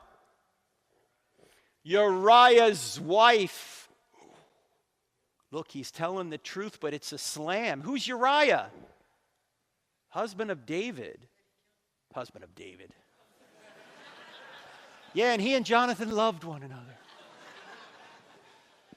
Husband of Bathsheba, whom David had killed so he could cover up the crime. They're not making this up. They're telling the truth. This is the ultimate no-spin zone. By the way, in today's culture, we hide all our embarrassing stuff, don't we? Look, I don't care who's in the White House. That press secretary is nothing but a propagandist. You notice that? The press secretary will never admit anything the president has done wrong. They try and hide and spin everything. You notice that? The Bible is the ultimate no-spin zone. In fact, Dennis Prager, does anyone know who Dennis Prager is? Conservative Jewish man, not a believer in Jesus, but he believes in God. And he's written commentaries on the Old Testament. You know what Dennis says? He says, the main reason I know that the Old Testament is true is because no people group would ever invent such an embarrassing history of themselves. You won't find that kind of stuff in the history of the Egyptians. Right? Pharaoh's supposed to be God. He can do nothing wrong. Now, I think Dennis is right about that. But I would also ask Dennis this. If embarrassing testimony authenticates the Old Testament, why doesn't it authenticate the New? It should.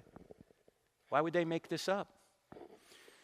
The last reason we need to look into is something called excruciating deaths. And by the way, we get this word excruciating, it means out of the crucifixion. These men who were in a position to know whether Jesus had resurrected or not died excruciating deaths when they could have saved themselves by saying it never happened. In fact, here's an important thing to remember. All the writers of the New Testament, with the exception of Luke, all the writers of the New Testament are all Bible-believing Jews. They think they're God's chosen people. Luke's the only Gentile. All the rest of them think they're God's chosen people. They've had at least 2,000-year-old relationship with the God of the universe, according to them. And there's a couple things they didn't think could happen. They didn't think one man, first of all, could rise from the dead in the middle of time. They knew we'd all rise from the dead at the end of time. And they didn't think anybody could claim to be God. That was blasphemy. And they wind up saying, somebody claimed to be God and rose from the dead. Why did they do that? In fact, let's take a look at the apostles' beliefs and practices before and after the resurrection. There's a stark contrast. Before the resurrection, they believed in animal sacrifice. They've been slaying lambs to Yahweh for hundreds of years. Suddenly, Jesus comes along and they go, you know, we don't need to slay these lambs anymore because these lambs are just symbols of the Lamb of God who takes away the sins of the world. Here he is. They do away with the sacrificial system virtually overnight. Before, they believed in a binding law of Moses. Afterwards, they say Christ's life has fulfilled the binding law of Moses. Before, they believed in strict monotheism. Afterwards, they're believing in a Trinity, 3 persons in one divine essence. Yes, you can see the Trinity in the Old Testament, but progressive revelation made it much more clear in the New. Before, they believed in the Sabbath. In fact, they thought they could be stoned for not obeying the Sabbath. Afterwards, they're worshiping on Sunday. And Paul even says, don't let anyone tell you you have to obey any Sabbath or festival day. Why? Because the Sabbath has arrived. Who is the Sabbath? Jesus is the Sabbath. We rest in his work, not our own. Before, they believed in a conquering Messiah. Afterwards, they believed in a sacrificial Messiah. Yes, they know Jesus is going to conquer in his second coming, but they didn't anticipate the first. Before, they believed in circumcision. Afterwards, they're believing in baptism and communion. Now, before we move on for just a second, let's go back to embarrassing testimony for just a second, ladies and gentlemen. Let me ask you this question. If any people group was inventing a religion, would that people group pick this as their sign? As their price of admission? Hey, what do I have to do to join your group? What? I'm out. No, this is not invented. Now, what would have caused these people to abandon these 2 millennia of beliefs virtually and then adopt these new beliefs virtually overnight? The only thing I can think of is what psychologists call an impact event. What's an impact event? An impact event is an event that occurs in your life that is so dramatic, so impactful, that it can turn your beliefs around 180 degrees. Some impact events are so dramatic that although you might not remember what you had for breakfast this morning, you'll remember an impact event that happened 5, 10, 20, 30, 40, 50, 60 years ago if you're old enough. In fact, there might only be a couple of you in this room that can answer this question, but I'm going to ask it anyway. If you can remember where you were and what you were doing November 22nd, 1963, hold your hand up and hold it up high, please. All right, ladies and gentlemen, you see these few people with their hands up? These people are very old. November 22nd, 1963 is my earliest memory. I was 2 years old in 2 days. Yes, I'm 62 years old. I know, I don't look a day over 61. In fact, when I turned 50, my wife was very encouraging. She said, honey, you're going to live to be 100. I said, how do you know? She said, because you look half dead already. Anyway, November 22nd, 1963, I'm 2 years old in 2 days. I'm a toddler. I'm standing in our home in Wanamassa, New Jersey, and my mother is sitting on an ottoman in front of a black and white TV, weeping uncontrollably. Mommy, what's the matter? They killed the president. They killed the president. President Kennedy assassinated that day. I can still see my mother in my mind right now when she was 26 years old, sitting on that ottoman, crying. I never saw her cry like that. She's 86 now. But I can see her when she's 26. It was an impact event. I don't remember anything before that, and very little after that. Where were you when the second plane hit the tower? Some of you old enough to remember? I was in my house near Charlotte, North Carolina. I had the TV on behind me. I had seen the first tower had been hit, but I didn't know by what. I thought maybe a Cessna or something. And I was talking to a pastor on the north side of Charlotte, and we were trying to figure out what the topic would be if I came to his church to talk, what would the topic be? And I said, do you have the TV on? He goes, yeah. I said, maybe a Cessna hit the World Trade Tower. And we're just talking. My back is still to the TV, and suddenly he screams into the phone. He goes, the second tower just got hit. I turned around, look at the TV. The second tower's on fire. I said, was it a Cessna? He goes, no, it was a passenger plane. It was a United plane. It flew right in there and exploded. I said, you saw that? He goes, it was just on live TV. I said, look, let me call you back. I hung up the phone. For some reason that morning I had CNN on. The Communist News Network. And I'm not making this up, but the commentator on CNN literally said, one has to think there's some sort of navigational error here. I said, navigational error? You doofus. This is the clearest day in the history of the Big Apple. What do you think, the pilots can't see where they're flying? Do you think Stevie Wonder's flying these planes? I mean, come on. This is terrorism. I called that pastor the next day. I said, we're going to come to your church and talk about Islam because that's what this is related to. Now, 9/11, for those of you that are old enough, students in here are not old enough, but those who just passed the student age, 9/11 was over 23 years ago. And for those who are old enough, you can remember something about that day. But if I were to ask you where you were 23 days ago, most of you are going to go, I don't know, let me look at my iPhone. What was I doing that day? Why can you remember something from 23 years ago but not 23 days ago? No impact event 23 days ago. Impact event 23 years ago. Do you think if Jesus really rose from the dead and then did miracles for 40 days, that would have been an impact event? Do you think they would have had any trouble remembering what he said and did? Of course not. That would have been emblazoned in their memory forever. In fact, if you think about this, you can ask the question, what did the New Testament writers have to gain by making up a new religion? What did they get by saying Jesus had resurrected from the dead and claimed to be God? Well, they got kicked out of the synagogue, then they got beaten, tortured, and killed. Last time I checked, that was not a list of perks. Hey, we're going to start a new religion. We are? Yeah. What's it going to get us? First we'll get kicked out of the synagogue, then we'll get beaten, tortured, and killed. Well, sign me up. Why haven't we thought of this earlier? No. In fact, they had every motive to say the resurrection did not happen, not every motive to say it did. I get a question a lot, and if you're a Christian, maybe you get a question like this that says, hey, are there any non-Christian writers that talk about Jesus and the apostles? Yeah, they're all in chapter 9 of I Don't Have Enough Faith to Be an Atheist. But I think underneath the question is an illicit assumption. What's the illicit assumption? Well, you really can't trust these people because you see, these people were biased. You can only trust the non-Christian writers to tell you what really happened. All right, if you think about that for more than 10 seconds, you'll realize how stupid that assumption is.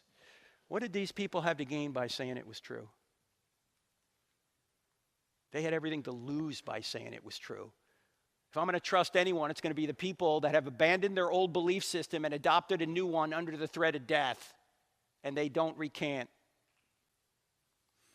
In fact, some of you may know my friend J. Warner Wallace. How many have heard of J. Warner Wallace?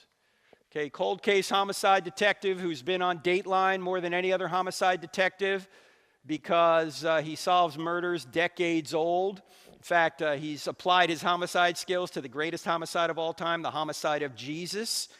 And he wrote a book called Cold Case Christianity, website coldcasechristianity.com, well worth looking at. Anyway, Jim says that whenever he finds a body that has been murdered, he knows that that guy has been murdered for one or more of three reasons. He goes, I don't need to track down 1,000 possible motivations for why that guy was murdered. I just need to look in to see if one of these three things apply here, and one of them do. He says that guy was murdered because there was either a sex issue, a money issue, or a power issue. Sex, money, or power. Those are the three things that can drive people to murder. In fact, they're the same three things that can drive any of us to sin. Why? Because sex, money, and power are good things. In fact, they're so good, we'll often take shortcuts to get them. So Jim says, if you're going to say these New Testament writers invented all this, you got to find one or more of those three motivators. Otherwise, it's not a plausible theory that they invented it. So let's take a look. Ladies and gentlemen, did the New Testament writers suddenly get real popular with the ladies for saying Jesus had resurrected from the dead? No, they didn't get sex. Did they get money? No, they weren't 21st century prosperity gospel preachers. Did they get power? No, they got the opposite of power. They got persecuted. Paul had power when he was persecuting the church. As soon as he becomes a Christian, he's the one persecuted. They didn't get sex. They didn't get money. They didn't get power. They're not making this up. In fact, why would they then die for a known lie? Now, at this point, you might call, time out, Frank. Are you going to tell me that martyrdom is somehow evidence for Christianity? Because if so, don't you have to say that martyrdom is evidence for Islam? And the answer is no. Why? Because there's a lot of differences between the Muslim martyrs and the New Testament martyrs of New Testament times. The Muslim martyrs haven't witnessed anything that tells them that Islam is true. Not today, not even during Muhammad's time. In fact, Muhammad says in the Quran, I don't do miracles. I just warn people there's only one God.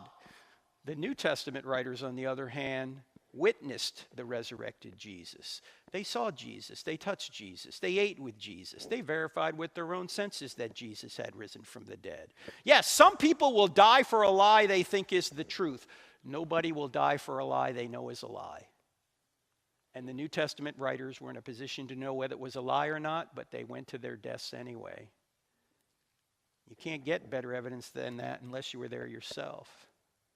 All right, last thing I'm going to say about this is going to sound like heresy to those of you that believe the Bible is the inerrant word of God as I do. But it's not. Stick with me. Christianity is not true because a series of documents we put under one binding we call the Bible says it's true. In fact, Christianity would be true if the Bible never existed. You say, how can that be?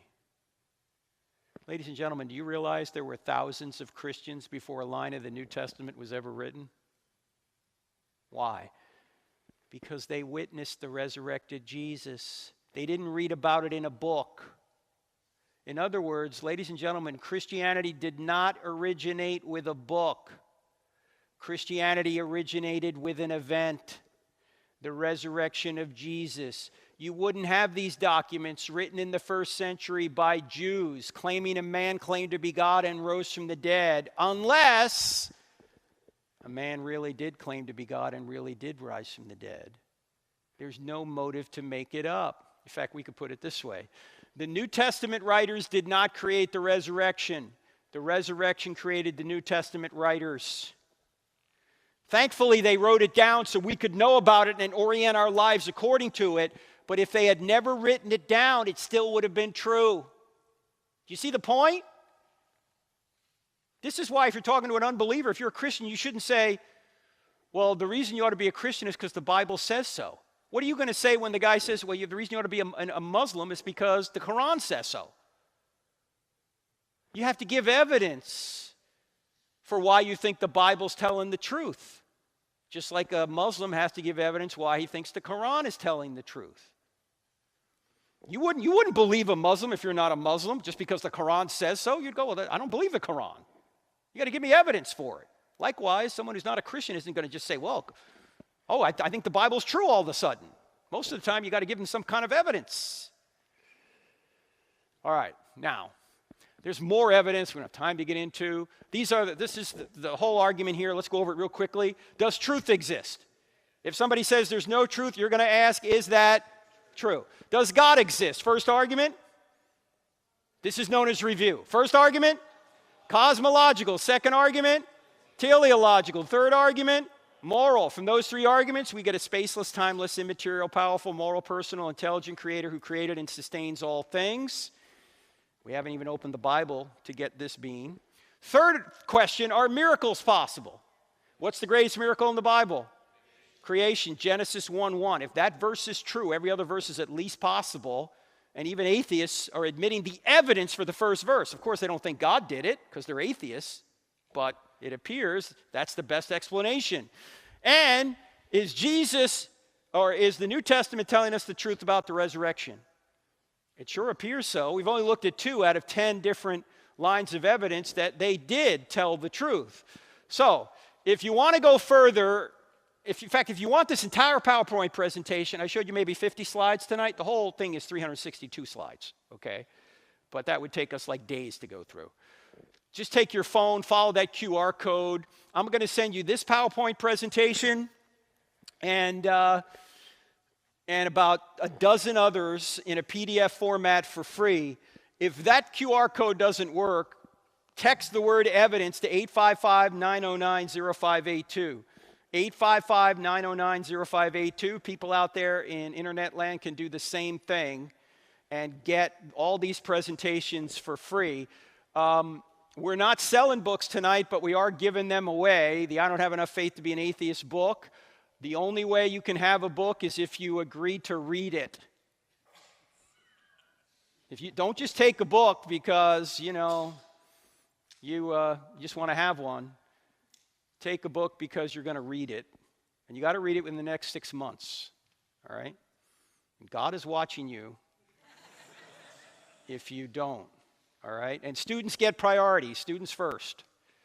All right? If we have any after that, then other folks can have it. All right. Let's sum it up this way. Christianity's true. So what? So what if it's true? So what if Christianity's true? Well, the best news of all, somebody actually did die for you. Now, when I was in the Navy, I was in naval aviation, and we had to earn golden wings, which were fairly hard to earn, but there's nothing more difficult in the Navy, virtually any military to earn, than a golden trident. That's what the SEALs wear. Very few people that start SEAL training make it through. Maybe 5%, 1 out of 20 make it through the training. Those that do make it through and become SEALs wear that trident with pride. It is their identity. When Michael Mansour was buried in Rosecrans Cemetery in San Diego, California, just about every Navy SEAL on the West Coast showed up for his funeral. And when they passed his casket, they took off their tridents and they pressed them into his casket. They took their identity and put their identity in the one that sacrificed for them, the one that died for them. That's what we're supposed to do. But no, our culture says, don't put your identity in Jesus. Put your identity in your political party. Or put your identity in your gender preference or your sexual preference. Or put your identity in your job or your bank account or your boyfriend or your girlfriend. Do you realize, ladies and gentlemen, those are extremely fragile identities? Like, for example, let's say you put your identity in your sexual preference. What happens when you can no longer sexually perform or you're no longer sexually preferred? you no longer have an identity? If you put your identity in your job, what happens when you lose your job? If you put your identity in another person, what happens when, God forbid, that person dies or leaves you? You no longer have an identity? No, your identity was not meant to be put in fragile, fleeting, temporary things. Your identity is something offered to you by your Savior. Do you realize that Christianity is the only worldview where you don't achieve your identity, you receive your identity? It's free. If you have to achieve it, man, all the pressure's on you, and there's always somebody that can do it better. But if you simply receive your identity, it's a gift. It's from your Creator, and you can't lose it. It's eternal. It's not fragile. You become a child of God and heir to the throne.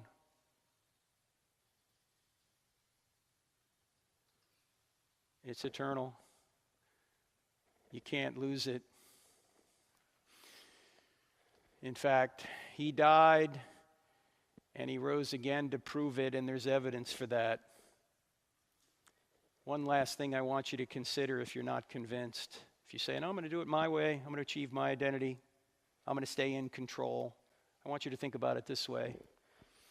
Everyone you love will die, everything you build will crumble, everything you say will be forgotten, everything you do will come to nothing.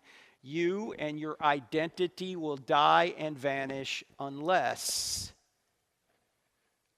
the resurrection's true. And it is. So why would you put your identity in something that's going to die and fade away? You shouldn't. But then again, God's not going to force you into heaven against your will.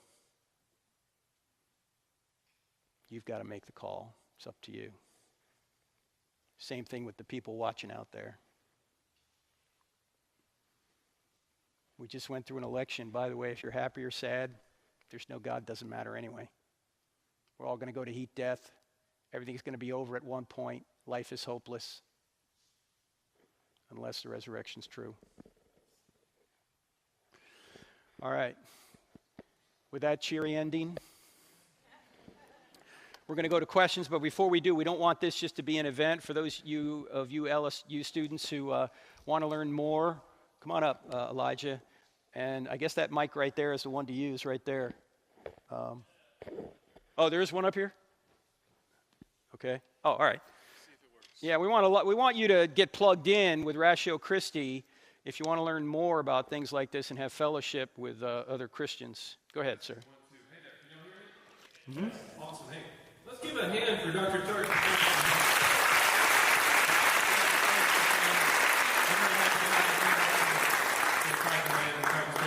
And everything here at LSU. So I'm Elijah Chambliss, like I said. I am the vice president, and I've been at Ratio Christi now for nearly 3 years.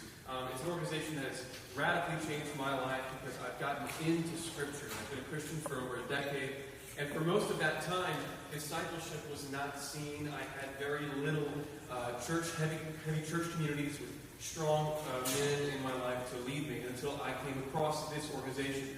Ratio Christi is Latin for the reason for Christ. And here, as Christians, we know that we have a reasonable faith. We don't just put a blind faith into our Bible, into the gospel. It is a reasonable faith, and we have rationality backing our faith. And so if you're interested in Christianity, in discussion, even if you're not a Christian, if you just like talking about things, deep things, philosophy, these questions that Dr. Turek has been asking us this whole night, why are we here and what does any of it mean? Come join Ratio Christi. We meet Tuesdays at 7 p.m., same time that tonight took place. And we'll be meeting next week. And next week we'll be discussing, should Christians be feminist? And I'll be leading that discussion. So just come, and we would love to get to know you more, because it's more than just, I love Jesus. Discipleship is a necessary part of our faith. And as Dr. Turek so eloquently said tonight, he didn't say go therefore and make believers. He said go therefore and make disciples. So once again, let's give a hand for Dr. Turek.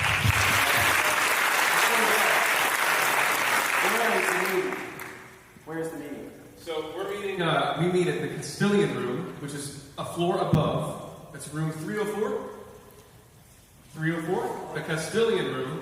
That's kind of our mainstay. And is there a website they can go to if they want to get information? Come, if you want information from us, please come to our table over there. Lillian, Eddie, why don't you wave to everybody? Please come to our table. We'd love to connect you with somebody that we know. And follow our Instagram, Ratio Christie LSU. All right, thank you. Thank you so much. All right, no one likes to ask the first question, so we're going to move right on to the second question. Second question right here at the mic. It's got to be at the mic, sorry, because there's people watching out there. No one will hear you unless you come up to the mic, and as soon as the first person comes up, then you can line up behind him. So, first person to come up. Yes, sir. Come on up. What's your name, sir? Hi, my name's David. Hey, David, go ahead, really sir. Cool to meet you. A big fan of your work. Follow you on social media.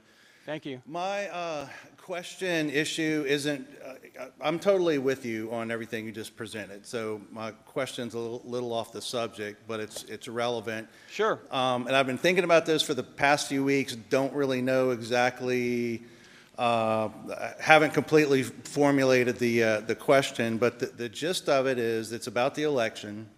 And it's about comments that you had made in the past few weeks, not just you, but other pastors, my own pastor at my church. Everybody has, you've been pretty adamant about voting and voting, picking a president. And the pastor at my church, he didn't tell us who to vote for, but he said vote for who is the most biblical. Which is another way of saying vote for the lesser of the evils.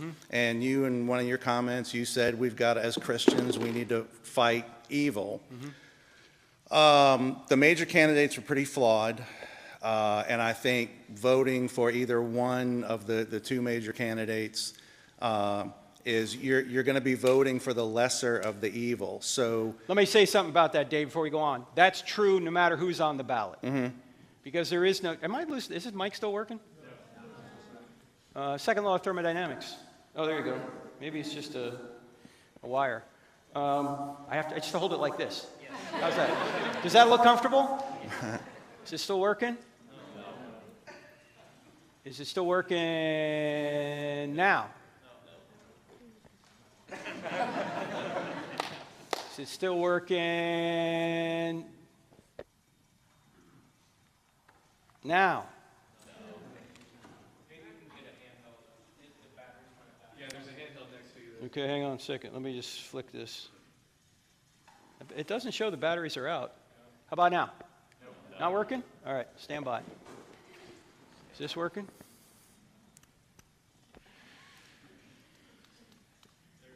Luke, I am your father. that's working. All right, it's working? Yeah. Okay. No matter who's on the ballot, it's always the lesser two evils because Jesus is never on the ballot. That's right. All right, so it doesn't matter who it is. And when people ask me, are you voting for the lesser of two evils or the greater good? My answer is yes. Both. Right. Okay. Now, in this election, I think we had two morally flawed candidates, but that's always going to be the case, just to a different extent. But there's never been a starker policy difference between the two candidates in their platforms. So Jesus, in Matthew 23:23, it's easy to remember, talking to the politicians of his day, he said, you're tithing your spices, mint, dill, and cumin, but you're neglecting the more important matters of the law, justice, mercy, and faithfulness. You should have practiced the former without neglecting the latter. You blind guides, you strain out a gnat and swallow a camel. What's he saying?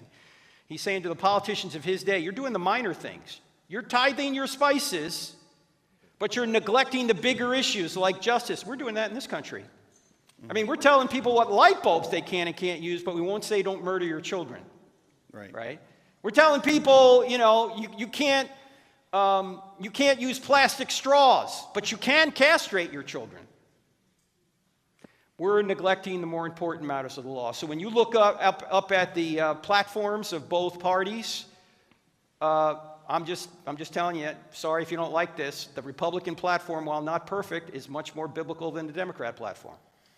And I'm not a Republican or a Democrat, I'm a Christian. If 20 years from now the Democrat platform is closer to the Bible, I'll be voting Democrat. I don't care what the label is. So, Well, go ahead, I'm sorry. No, I was going to say, I was just urging people, look, in America, you have the ability, due to our Constitution, to select the government, we the people. I think it's a dereliction of duty for Christians not to be involved. Are only atheists qualified to run the country? I don't know where we come up with that idea. We should try and put people in charge who are closest to the biblical ethic, even if they're not perfect, and no one ever will be. Well, so my question was going to be, when you said we have to fight evil and we're voting for the lesser of the evils and that's still a vote for evil, how do you fight evil with evil? And I hate politics. That's why I'm involved in politics. I pretty much hate the government. And if we're going to go with a more biblical candidate, to me it was Chase Oliver, who was the libertarian candidate. Because in a nutshell, libertarianism is about not hurting people and not taking their stuff.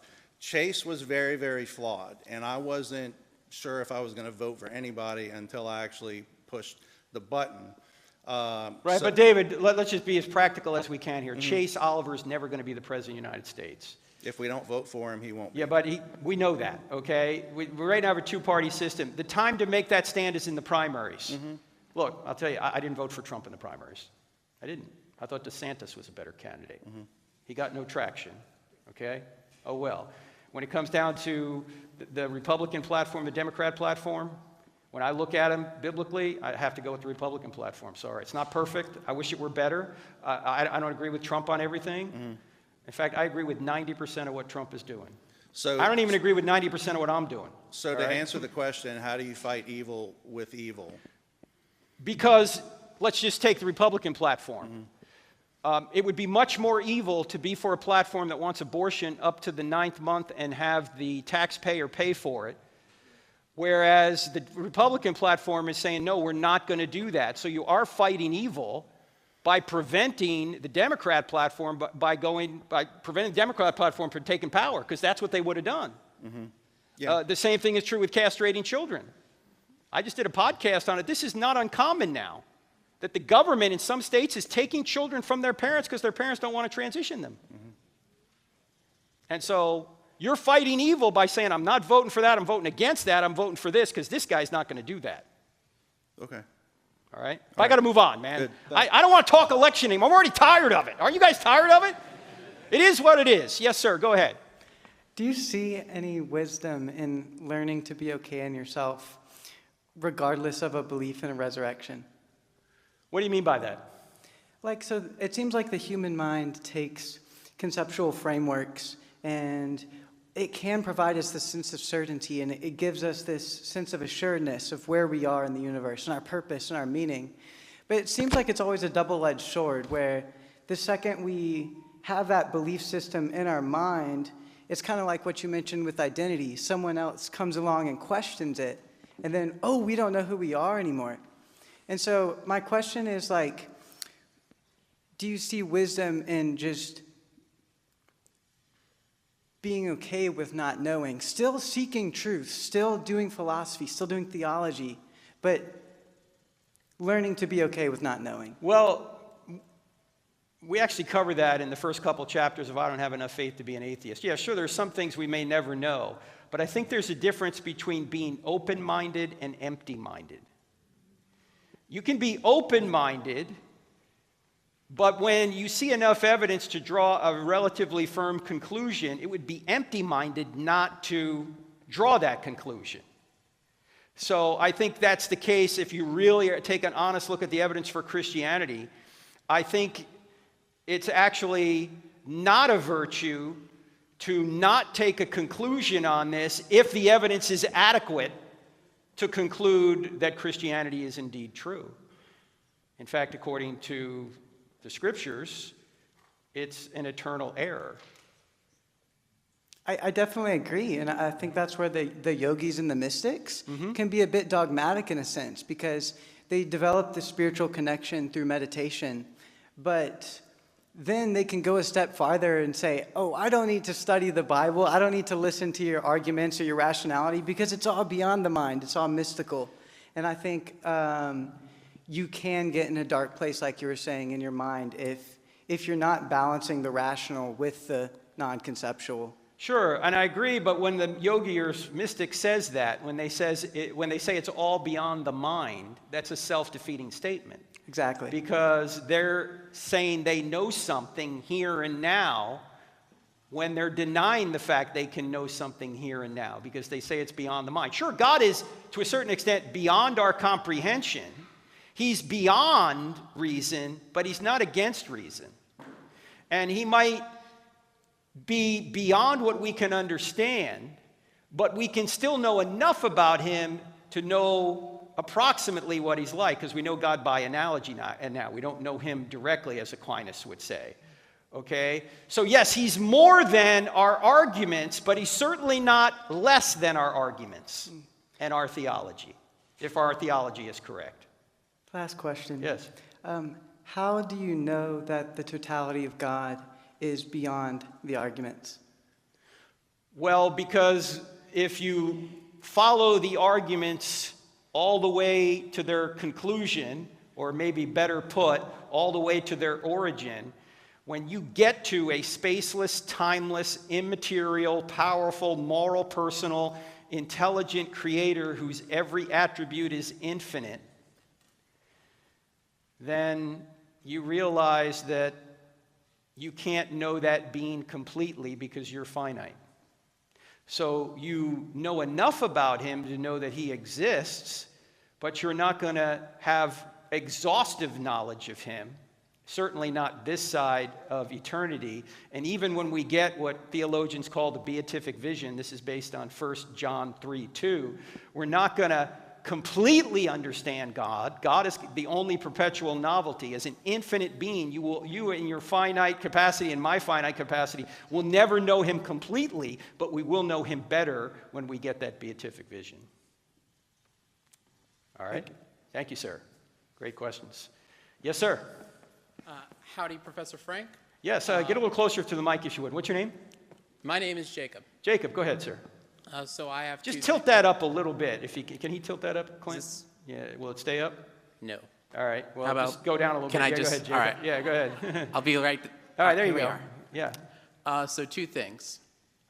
You asked if anyone in here has ever seen a resurrected corpse, and I'd say Joe Biden.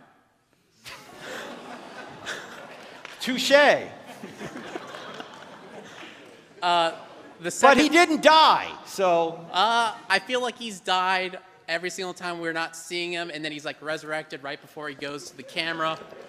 But we can agree to disagree. Well, I actually had a son who for a while was working on Air Force One duty, not flying the plane, but in advance of the plane. So he would see the president a lot, and he would go, "I hate to tell you this, Dad, but Joe Biden is older in person." I'm like, oh, no. Go ahead. The second thing has to do with the Big Bang. So what I find most interesting about the Big Bang is actually the person who came up with it was a Jesuit priest who was trying to explain how God would have put the universe into motion. And the biggest people who were opponents of it were atheists because they said it was too Christian. So I was wondering what your thoughts on that would be.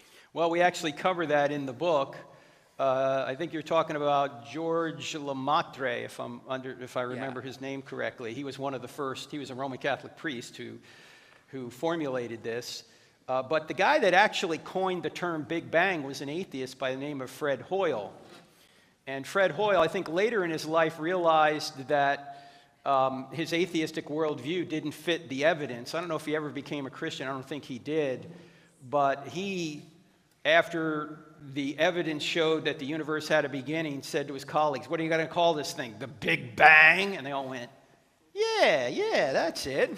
We'll call it the Big Bang. It was supposed to be a derisive term. But Hoyle is the guy who famously said, after looking at the fine-tuning of the universe, he said, "A super intellect has monkeyed with physics and biology, and there are no blind forces worth speaking about in nature." That's what the evidence showed. So it would be a genetic fallacy, however, to say that because a Roman Catholic priest thought of this first, that therefore he's biased and therefore the argument doesn't work. Whether an atheist thought of it or observed it or a Christian, that's irrelevant. What's relevant is, what does the evidence show? And I think the evidence clearly shows there was a beginning, and if there was a beginning, there must be a beginner. Was there another angle on this you wanted to get to? I completely agree with the concept that God put the universe into motion through the Big Bang. That was actually one of the most important things to me to becoming a Christian, actually. So I would say it is important that Christians did figure this out first, specifically, it doesn't matter which denomination. What matters is that it was someone who was trying to explain how God would have put the universe into motion. And that argument was so on the mark, or his explanation for how he did it was so on the mark, that it's now the key scientific explanation as to how the universe was put into motion. So I would say that's pretty important. Yeah, of course, the proponents of the Big Bang, if they're not theists, will say, well, we don't know what caused it, just to be fair. Well, they would say it happened because it had to happen, to quote Bill Nye, which is the dumbest thing I've ever heard in my life. But well, no, I think Stephen Hawking was worse by saying because there's a law like gravity, the universe can and will create itself out of nothing. Okay, so yeah, they come up with some very bizarre ways of trying to explain the ultimate origin of all things, and it seems to me they fail. But thank you, appreciate it, Jacob. God bless. Thank you. Yes, sir. What's your name? Hey, hi. My name's Jared Pendarvis. Yes, sir. So I have been, I've been a Christian most of my life. Went into the military, the Navy. Thank you. Thank you. Navy guy right here, ladies and gentlemen. Thank you. Lately, I've actually been, like, because of other people's views on the world and stuff like that, I'm not afraid to listen to someone else's side. So I started reading philosophy books and that kind of stuff, and things like that you're talking about, or whatever, about the design, all those things, all sound like it could be true, could be not, that kind of thing. But when you talk about that there's three things to someone being murdered or something like that, was sex, money, or power. Back then, power, the man or whatever, I forgot the guy's name, whatever, the guy who would lose his job,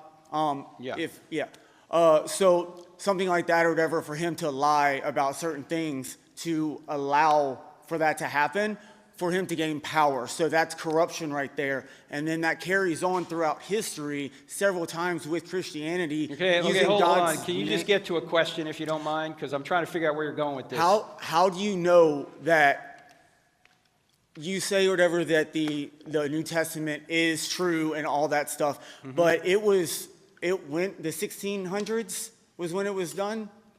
No. The manuscript evidence goes all the way back to the 2nd century. No, but when the numbering and all the books... all the numbering was to help people navigate the text. We knew what the text said centuries and centuries before that. Yes, but that was also during a period of when we were, like, coming to America and using the Bible and Christianity to manipulate the Indians and their culture to have faith in God, so that we can steal their land. So how, with all the corruption that was happening, how do you say, and it was around the time when things were starting to get organized and stuff, how do you know that the corruption that was happening, and that's not just the first time this happened, it's happened throughout history. How do you know that the corruption of what? The corruption of literally the colonists who came over here used indoctrination of something, forgot the name of it, to actually manipulate and indoctrinate people, whatever, that were uncivilized. All right, hold on. Okay. You may be talking about Thomas Jefferson, who, when he was the 3rd president of the United States, gave money from the federal government to evangelize the Kaskaskia Indians in the Michigan area, and other first presidents did that because they wanted to civilize the Indians with Christianity, which is what Jesus told us to do, to make disciples of all nations. You're misunderstanding what I'm saying. All right, we'll get to a clear question, and then we're going to have to move on. Go ahead. What's the question? The question is, if we literally manipulated the Indians to get their land and had them literally killed, and we raped the women and the babies were dying and stuff like that, that had faith in God, how are we saying that the same people who were preaching that to those people were the ones that were the powers that be how do they not actually manipulate us by actually changing parts of the Bible during that time? Okay. Because we have complete Bibles from like 350 AD. Long before the time you're talking about. And there are manuscripts spread all over the ancient world. If anyone wanted to change the Bible, that person would need to track down every manuscript out there and change every one of them, because that's the way we reconstruct what the original says. We compare all the many different manuscripts, and then we can reconstruct the original with more than 99.5% accuracy. So it would be impossible for one person to change the manuscripts. And look, I'm sure that some of what you're saying may be true, that people claiming to be Christians did evil things. We don't disagree with that. But we do not judge a philosophy by its abuse. We judge it by its proper use. So just because Christians have been hypocrites, as I said before, that doesn't mean Christianity's false. All right, I got to move on. I wasn't saying that. I was saying that the fact that there was corruption when in the time of Jesus' crucifixion, that it could lead. Well, hold on. The only way you could know if there was corruption in the time of Jesus... Thank you very much for your time, because you cut me off every time. Thank you. Okay, yeah. The only way you could know if something was corrupted is if you knew what the original said. You can't say that something has been misquoted unless you know what the proper quotation was. So this is one of the problems people have when they're claiming that the original scriptures, even Bart Ehrman at Chapel Hill wrote a book years ago called Misquoting Jesus. And while he may not have named that book himself, maybe the publisher did, it's impossible to know that you've misquoted someone unless you know what he actually said. So to say that Jesus has been misquoted implies you know what he actually did say. So I don't have time to get into that, but let's go on to the next question. Go ahead, sir. What's your name? Hi, my name's Austin. Austin, go ahead. Yeah, thanks for the talk. Yes. So I want to ask about the cosmological argument. Yeah. So your claim is that it is a more reasonable view to think that someone created something from nothing, as opposed to the contrary view. Stephen Hawking, as you mentioned, looks at the same set of evidence and says it's more reasonable in the other way.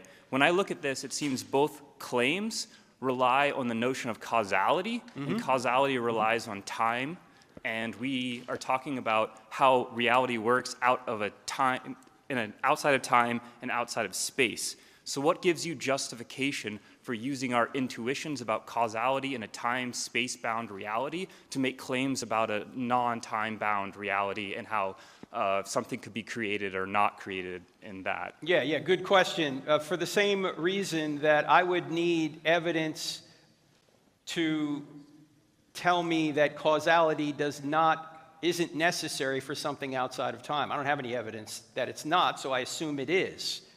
Secondly, in the absence of evidence against causality, there are things that happen outside of time that are causal, like the laws of logic. Like, for example, let's say we take a classic syllogism. All men are mortal, Socrates is a man, therefore Socrates is mortal. Those premises are not made of matter. They're not actually in time. And yet there's a causal relationship between those two premises and the conclusion. That all men are mortal, Socrates is a man, therefore Socrates is mortal. If causality didn't exist outside of space and time, logic wouldn't even work. Yeah, my question isn't that causality might not exist. It's that why can't it look very different? So your notion of matter needing causes is all based upon a viewing of how causality works through matter. And when there's no time, there's no matter. Why can't you have self-caused things? Do you know of anything that's self-caused? I only know things that in time and of matter. I don't know of anything about a non-time-based and non-matter-based reality, which is the claim is made about that reality, not this reality. Sure, I just gave you an example, logic. That's outside of space, matter, and time, yet there's a causal relationship between the premises and the conclusion. All of science is based on the assumption that every effect has a cause. Why would we abandon that when we come to the ultimate cause? Or the ultimate effect, maybe is a way of putting it.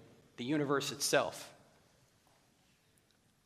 I mean, you would need some evidence to cause you to believe that the law of causality does not apply to the entire universe. What evidence do you have for that? I don't think that, like, a syllogism is the same causal statement you're making.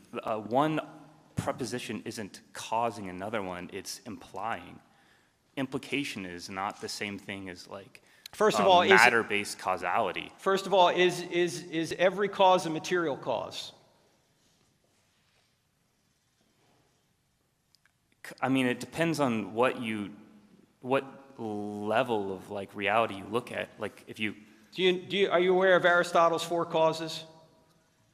No. Efficient cause, material cause, formal cause, final cause?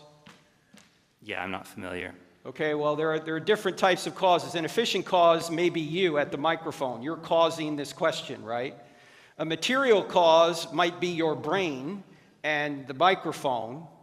A formal cause is the form of the argument you're making, say, and the final cause is the purpose for which you are asking the question. And those 4 causes, only one of them is material. Only one of them is made of molecules. So maybe another analogy might be easier to understand. Whoever built this building had a plan, that's the formal cause. They had a goal, that's the final cause, to have an auditorium like this. They had molecules like metal and boards and windows, that's the material cause. And then the people that actually built it or the people that designed it were the efficient cause. They thought of the ability to build this, and they actually then did put all this material together to create this room. But only one of them is material. That's the stuff out of which the room is made. So your claim is that the existence of some matter and time alone is enough to deduce the necessary, like, existence of a like efficient or a formal cause? Well, when you look at all the evidence, and we only had to go over it at 30,000 feet tonight, when you look at, say, the 2 arguments, the cosmological and teleological argument, and you realize that space, matter, and time had a beginning, it seems to me that the obvious implication is that whatever caused that has to be beyond space, matter, and time. So it would have to be a spaceless, timeless, immaterial, powerful, moral, personal, intelligent cause. We throw the moral argument in there. So we're just reasoning from effects back to the cause. That's what we always do in science. Now, you can say, I don't think causality applies to the ultimate effect of all. You can say that, but do you have any evidence for that?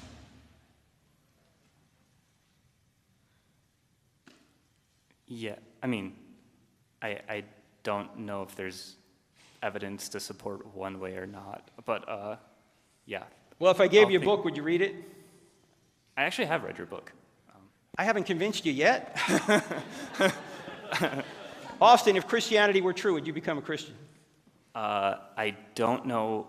I don't think that's a very well-founded question, because the question, if I was okay, the answer is no, I get it. No. I mean, if I was convinced of Christianity, then I would be Christian, but there are plenty of things that are probably true in the world that I don't believe in, and it's because I'm not convinced that they're true, but I'm willing to say that there's probably plenty of things that I'm just wrong about.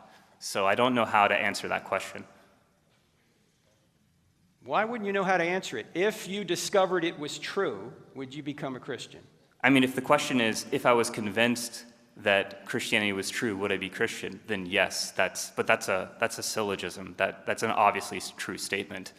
The problem is not whether it's true, it's whether I'm convinced of its trueness.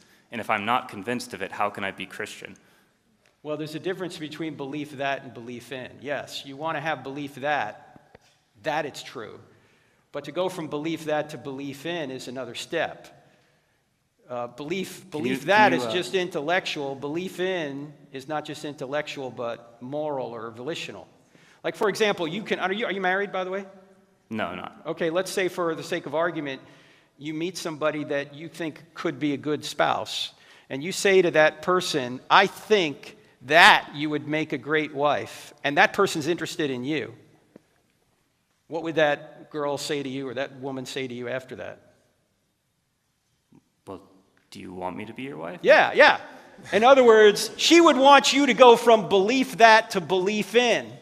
Belief that is just intellectual. Yeah, you'll make a great wife. Belief in is, I'm going to trust in you, not just believe that you're going to make a great wife. I'm going to commit myself to you. That's what Christianity is.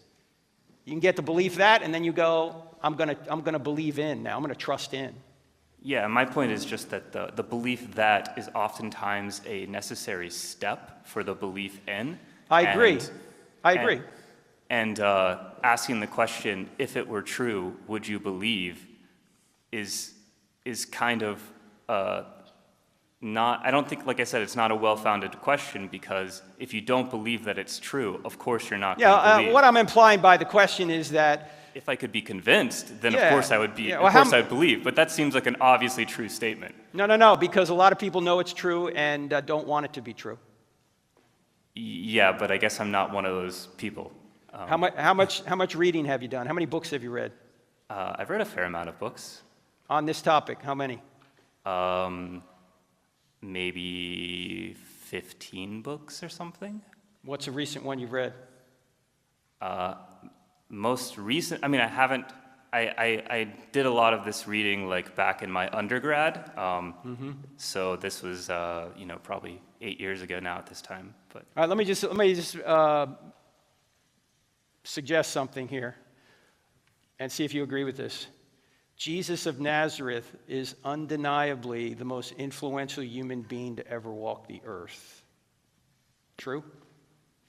True, I just don't think influence is oftentimes the best indicator of truth.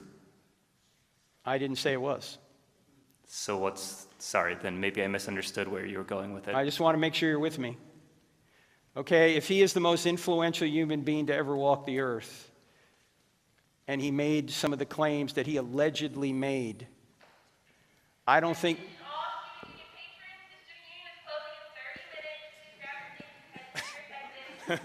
We better bring our items to checkout. Huh? If Jesus is the most influential human being in history, and he allegedly said some things that your and my eternity rest on, we would be foolish if we didn't thoroughly investigate him as a person. True?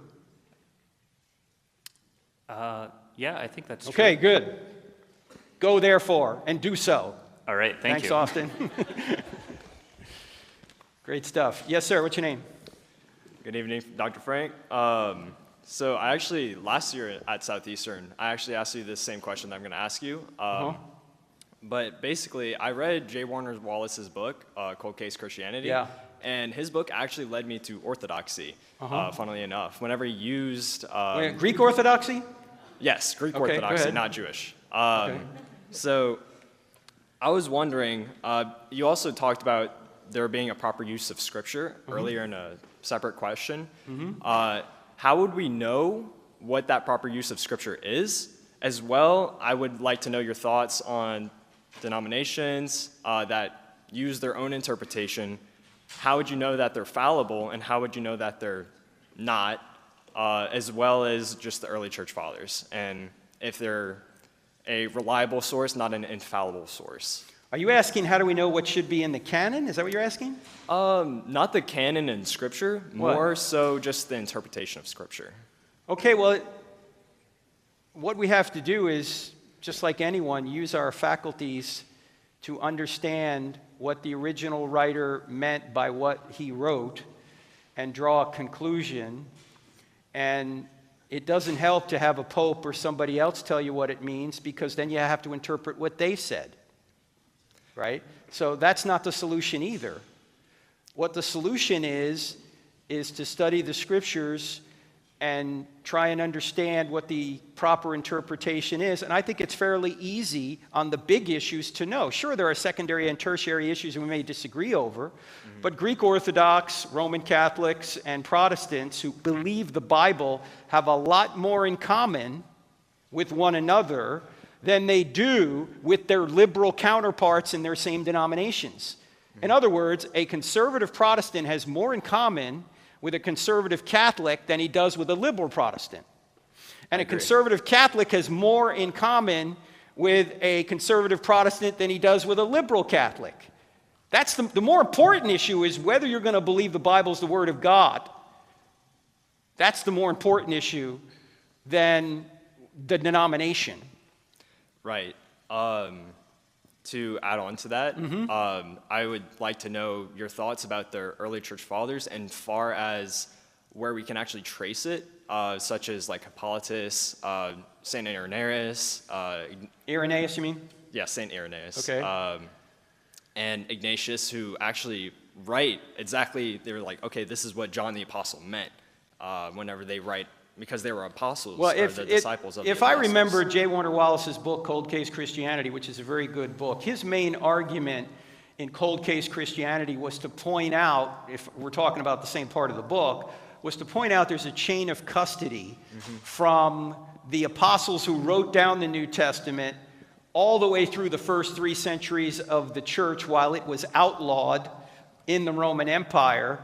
So, like Peter had people that followed him, and Paul had people that followed him, and John had people, early church fathers, that followed him. And when you take the writings of all of those people over those first 3 centuries, they're consistently saying the same thing. And so we know there was no corruption in those first 3 centuries because these early church followers are saying the same things as Mark said, or as Peter said, or as John said, or as Paul said. So he's saying, just like in a courtroom where you have to have a chain of custody for, say, evidence from a crime, he's saying the same thing happens when it comes to the early church fathers. So, but if you're saying, do the early church fathers have some special insight into how to interpret the passage, I don't think that's necessarily true. Unless they knew the apostles directly, then you might say they did. But some of the early church fathers disagree over certain issues. So to go to the early church fathers, see, the main difference in my view between, say, Protestants and Catholics or Orthodox is what's the ultimate authority? Now, I know more about Roman Catholicism than I do Greek Orthodox because I came out of Roman Catholicism, and my co-author wrote a book called Roman Catholics and Evangelicals, Agreements and Differences.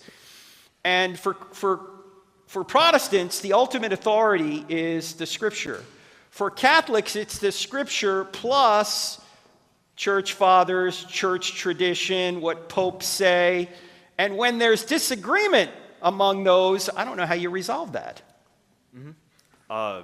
So that's a good point, but earlier in your presentation, you actually did say that there were Christians before the Bible was even written. True. Therefore, the Bible is part of tradition because at one point it was simply by word of mouth before the Bible was written down. Right, but that doesn't mean it's wrong. What we're talking about are traditions that go beyond the Scriptures, like Mary, for example. Okay? That's not in the Scriptures. Right. Purgatory, not in the Scriptures.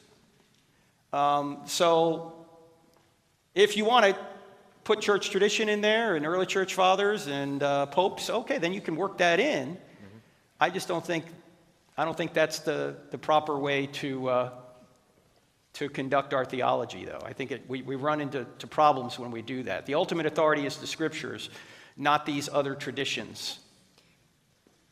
Right. All right? Okay. Now, we may disagree on that, but we still agree. In fact, let me ask you a question. How is one justified? Faith. By God's grace, through faith. Boom. Right. Through faith, through God's grace. We're good. All right. That's the element. That's how we get justified. You're absolutely right. Okay. Thank you, Dr. Thank you. I appreciate it, brother. All right. Yes, sir. What's your name? How's it going, Doctor? My name's Landon Champagne. Say again? Too loud. Landon Champagne. Okay, go ahead. All right. Give me a second. Got this written down. Yeah. All right, so I'm going to go back to your theological argument. You said that God is actively running things. That kind of contradicts to how I thought of things before. However, my ideas are not very well based. Anyway, isn't it more likely that he creates perfect systems and allows them to work without management? And wouldn't this work with the idea of bad things happening as these systems are being perverted? And how could his actions be perverted? I don't know if I'm following the question. Are you talking about, is this a problem of evil question? So, kinda. So what I'm pretty much saying is, isn't it more likely that instead of his actions being perverted through like sin coming into the world and evil coming with it, that he creates perfect systems, and that with sin coming into the world and human mismanagement, that those systems instead become perverted, and that's why those bad things happen? Well, we do agree that we live in a fallen world, but that doesn't mean that God still isn't keeping the world moving in terms of the natural laws and the creation that he sustains. Because that's what the scriptures say, that he sustains all things by his powerful word, that Christ holds all things together. So, yes, we live in a fallen world. In fact, somebody here told me earlier that we know that Adam and Eve were not Cajun. How do we know that? Because if they were, they would have killed the snake and eaten it. and we wouldn't have this problem. That's from my friend Hugh over here, who gave me that joke, who lives not far from here. But sorry, no, we live in a fallen world. And bad things happen, but bad makes no sense unless we know what good is, and good can only exist if God exists. But Gotcha. Well, quick question. So is him sustaining things in the scripture? I probably haven't gotten to that part of so. Sustain what? Like God sustaining the world. Yes. Is that said in the scripture? Yes, it says it in the scripture, gotcha. like I said before, that God sustains all things by his powerful word. That's what Hebrews said. Paul says, in him we live and move and have our being, and Christ holds all things together. And there are passages in the Old Testament that talk about similar, that God is maintaining this universe. He's not a deistic God. He doesn't create the universe and then leaves it. He creates the universe and sustains it. In fact, God does three things. He creates, he sustains, and he intervenes at certain points through miracles. A lot of times we forget about the sustaining part. Yeah. Okay? Well, yeah, that was pretty much a question. I'm working through the Old Testament right now, so I don't have a holistic view. Sure. So that was just where that break came Well, through. here's an overview of the entire Bible in 3 sentences. God created it. We broke it. Jesus fixed it. God created it. We broke it. Jesus fixed it. So that's where it's heading. Jesus is the ultimate fix. In fact, the Bible, or let me put it another way, Christianity is the answer to the problem of evil. Do you realize if nobody ever did evil, Jesus wouldn't be necessary in his human nature? Yeah. So Jesus coming to earth, adding humanity to his deity, is the answer, the ultimate answer to the problem of evil. He takes evil upon himself. And he allows those who want to be with Christ forever to be exempted or to have their sins punished, have him punished for their sins. And so he can not only forgive us, he can give us his righteousness.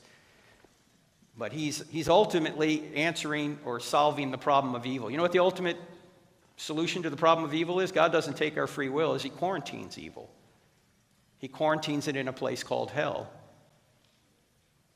And those who want to be with Christ will be with him. So literally, in eternity, there are 2 places you can be, smoking or non-smoking. You want to be in non-smoking. All right? Yeah. All right, thank you. Thank you. Appreciate it. All right, let's just take a couple more, because... Okay, all right, good. Yes, sir, go ahead. Hello, Dr. Turek. My name is Edward. You met me earlier at the yes, sir. Christie Thank table. you. Go ahead. I'm going to ask 3 questions at once, if that's fine with you. Well, just go with one, because I won't remember the first if you get to the third. So just start with the first one. What is That's it? fine. False. Okay, second question. Go ahead. Yeah. So you mentioned the teleological argument. We just spoke about it just, with the last person. We understand that it means that that there's an intelligent design with the creation, that God sustains creation. We could also argue that it's because, or that the teleological argument speaks on the topic of purpose, that everything has purpose, and we could argue that the ultimate purpose is for glorifying God. So let me go ahead and do this.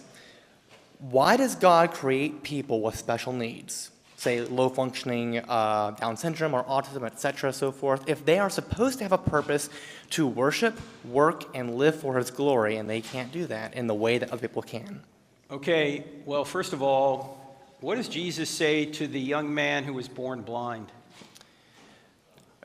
Are you speaking in reference to how He says it is not his sin or his parents' sin, but rather that the glory of God may be manifest in him? Yeah. I'll just use one example. It's not just people with special needs, but it's suffering in general. Most certainly. Okay? The scriptures talk a lot about suffering, and the only human being, completely innocent human being, that suffered the greatest, of course, was Jesus, and that suffering was for our ultimate good. In other words, suffering can bring forth good. But I just remember my grandmother, for example. My grandmother, the last 4 years of her life was bedridden. And people were asking, well, God, why don't you just take her? What kind of quality of life is this? And my aunt, who took care of her every day for 4 years, grew more in that 4 years than she did in her previous 44. I remember in 2020, the whole COVID year, my father was dying. And he had something called sundowners. You know what sundowners is? When the sun goes down, they kind of lose their personality. They kind of get very petrified, and they do erratic things. And my dad would get up in the middle of the night and wander the house. And I remember laying on the floor next to him, and he would try and get out of bed, and I would just put my hand up and say, Dad, you got to stay in bed. And then I'd have to do certain things for him that he'd look at me and he'd say, nobody should have to do this for me. And I said, Dad, you're actually helping me. Because by me having to serve you, you're helping me. Because if life was just all about me and what I wanted, I'm not going to become more like Jesus. If I'm forced to take care of somebody else, even though I might not want to do it. I do want to do it, but I don't. Can we just be honest? I didn't want to lay there all night going, Dad, no. Dad, no. Didn't want to do it. But I grew through going through that. By the way, there's Richard Dawkins and others, atheists, have talked about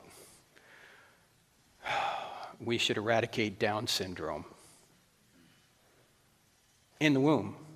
You find out a baby's down, you abort him, right? You want to, and I think Iceland is bragging about that. We've pretty much eradicated Down syndrome. Does anyone in here know a Down syndrome person? Do you know who's abnormal? We are. Not them. They're the most loving people I've ever met. They're special needs. No, we're special needs. We're brats. Right? We're shallow. We're selfish. We need difficulty in this life. It's a fallen world, but we need it, and the scriptures talk about it. Paul talks about it building character. James says, count it all joy when you fall into various trials. Does anyone here count it joy when you're trying to hold your dad up all night? I don't. I loved your answer. Thank you so much. Thank you, Edward. Yes, sir. How do I? Go ahead. Just get up to it. Yes, sir. What's your name? You call me Ethan, I guess. Yeah, go ahead. So this is about like you can't justify morality without a God sort of thing. Like you weren't the first person to suggest that. So like thought about for a few months. I thought maybe empathy maybe because I could hate someone a lot, but they don't really want to be murdered, and I don't really want to be murdered, so maybe I just shouldn't. Okay, yeah, I see that empathy may be a way to feel, you feel for somebody else and you don't want to murder them and you don't want them to murder you. But all that presupposes that people are valuable and you ought not murder them. Why is that true if there's no God?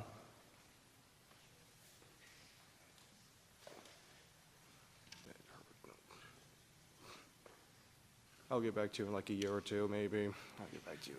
Well, no, if I gave you a book, would you read it? Oh, sure. Please give. Do we have any books left? Probably not. All right. Please give this gentleman a book. Oh, yeah, there's some more over there. It's a great question, but yeah, we're running out of time, so we've got just 5 minutes to go. Did you have something else? Maybe, but I don't know if you have time for everyone else behind me. So. Okay, we'll move on then. Thank you, sir. Thank you for the question. Yes, sir. What's your name? Hello, my name is Mateo. So my question is, why did the disciples and James, his own brother, not trust in Jesus after seeing his miracles? Because I know Jesus prophesied his own resurrection, and you would think if they were around him the most and they saw him walking on water, it confuses me how they would then doubt him when he's saying, I'm going to resurrect, and then instead of trusting in that, they run away after he dies on the cross. Well, I don't know if you noticed, but throughout the Bible, whenever miracles are done, there's a whole group of people that don't believe. It's not just the disciples, right? Because we're fickle people. I mean, look at all the miracles that were done during the Exodus. And then Moses spends a few extra nights on the mountain, and suddenly they're worshiping the golden calf, and you're going, what? What's going on? Because miracles don't always have the intended effect. In fact, I submit to you, there are probably people in this room that you might not have seen something miraculous, but you saw something certainly providential, and you knew God was in it, and 2 weeks later, you're still going, God, where are you? You forget, don't you? You're fickle. But the important thing is after he did rise from the dead, then they were steadfast because they had that. I mean, walking on water, okay, that's amazing. But somebody rising from the dead who claims he's going to do it and then he does it and then he starts doing more miracles, you go, okay, I'm convinced now. Yeah, I think that's pretty fair. I think for me personally, I feel like if I saw someone walking on water in the middle of a sea, I feel like I'd probably put trust then. I'm not saying obviously as humans we are fickle. It's just, I guess it's hard for me to just believe that they saw those kinds of insane things, and yet when he talked about resurrection, they're like, nah, dude. Well, most of the time, I think they were pretty faithful. Although when they were threatened before the resurrection, like Peter, he chickened out. And a lot of us will say, oh, I would never do what Peter did. I wouldn't deny him. Yeah. You don't know what you do. I don't know what I do either, do you? Yeah, that's fair. Thank you. And right. Real quick, last one. I know you were talking about a little bit about Islam and the differences between that and Christianity. I wanted to ask, I believe in Islam that they claim the miracle is that they saw Muhammad ascend into heaven. And so I was going to ask, kind of talking about, I don't believe that the disciples died for something that they believed was false. I think they clearly believe that Jesus resurrected. I just also see people, dying for Islam as well, and they claim to have seen that miracle. So where do they claim to have seen that miracle? In the Quran or the Hadith? I'm not sure which one it is. I'd have to do research. I just know that I believe that is a claim that they saw Muhammad. Muhammad says in the Quran, I don't do miracles, I'm just a plain warner. I just warn people that there's one God. Mm-hmm. The miracles attributed to Muhammad come 150 years to 200 years later. Mm-hmm. And they seem to me to contradict the Quran, because if Muhammad says, I don't do miracles, how are people coming along 200 years later saying, oh, Muhammad did this and Muhammad did that? And some of them, by the way, are obvious sort of rip-offs of the New Testament miracles. Like instead of turning water into wine, Muhammad turns water into milk, right? Instead of feeding 5,000, Muhammad feeds 50,000, And even many Muslims will say, yeah, these things are legendary. They're not true. So I think many of those miracles were attributed to him after Christians start saying, hey, your guy's a prophet? What miracles did he do? Well, he did this and he did that 200 years later. Not convincing. Look, I can see why people followed Muhammad. In fact, Jordan Peterson pointed this out when he, Jordan Peterson's always kind of coy about what he believes about Christianity and God and all this, but he did say this: there's one thing I'm absolutely certain of, the difference between Muhammad and Jesus. Muhammad was a warlord and Jesus wasn't. I completely agree with that. I don't believe in Muhammad. I guess the question is more kind of like, are people willing to die for something that they believe, but that thing could be false? Oh, sure. People do that all the time. Oh, yeah. No, I'm saying, but people will die for a lie they think is the truth. I don't think many people, if any, will die for a lie they know is a lie. Yeah, I agree with That's the difference. All right? All right, thank you. Thank you. All right, final couple of questions real quickly, if we can get them quickly. Yes, sir, what's your name? I'm Miles. Miles, go ahead, sir. So I was curious about one of the things you said in the presentation. So I don't want to misquote you, so correct me if I'm wrong, but it sounded like what you were saying was that since we can see that creation exists, there is creation or something here, the implication is that there's a separate creator of this. And it seemed like you kind of brushed over it pretty quickly, and I'm not sure if I follow the pathway. Like, how do you get from just creation to, oh, well, there must be a creator? Well, it's just cause and effect. If creation is an effect, there has to be a creator. Unless we're going to deny cause and effect, but if we deny cause and effect, then we're denying what we know about reality, and we're also denying the scientific method, because that's what the scientific method is built on. Every effect has a cause. Well, if we wanted to figure it out, like, for real, like, how would we investigate this? Well, that's what we try and do in the book. Yeah. We try and ask the ultimate question that Leibniz asked. If there is no God, why is there something rather than nothing? Why does anything exist? And I think if we're fair with the evidence that space-time and matter had a beginning, there's got to be something beyond space-time and matter that brought space-time and matter into existence. I mean, do we have sufficient evidence for that, though? Well, I didn't go into a lot of it tonight because we don't have time, but if you look in the book chapter 3, there's a reason why even atheists are admitting the universe had a beginning. I'll just give you one piece of evidence. This isn't even a scientific piece of evidence. It's a philosophical piece of evidence. In fact, let me just show it to you visually, because it's easier to see visually than just to say it. And this is called the Kalam cosmological argument. Right here. Let's say we have this timeline right here. And there's the present. There's yesterday. There's the day before yesterday. There's last week. Let's say we don't know how far back this timeline goes. Here's the question. Can this timeline be infinite into the past? What do you think, Miles? I don't know. It's hard for me to entertain it. I mean, whenever, like, if you actually want to look at it, it's just like, creation feels more spontaneous to me. And like we're talking about time and linearity here, but that's created in our mind through thoughts, in my opinion. When now did you become aware of this? Well, of this specifically, this moment, now. So you're implying there's time? Not necessarily. You just said it a few seconds ago. Here's the point. Today never would have arrived if there were an infinite number of moments before today. Because you can't live an infinite number of moments and get to this moment, because you'd always have to live another day before you got to this day if there's an infinite number of days. But since today is here, there can only be a finite number of days, and if there's a finite number of days, that means time had a beginning, and what could have created time? Only something timeless. So that's where the argument goes. This is called the Kalam cosmological argument. It doesn't have anything to do with science. It's not going to be overturned by some future scientific discovery, but there's 5 lines of evidence from science the universe did have a beginning, but we don't have time to get into that now. All right? All right, thanks, Miles. Thank you. All right. Yes, sir, go ahead. Hey, my name is Zachary, and first off, thank you for your service. Yes, sir.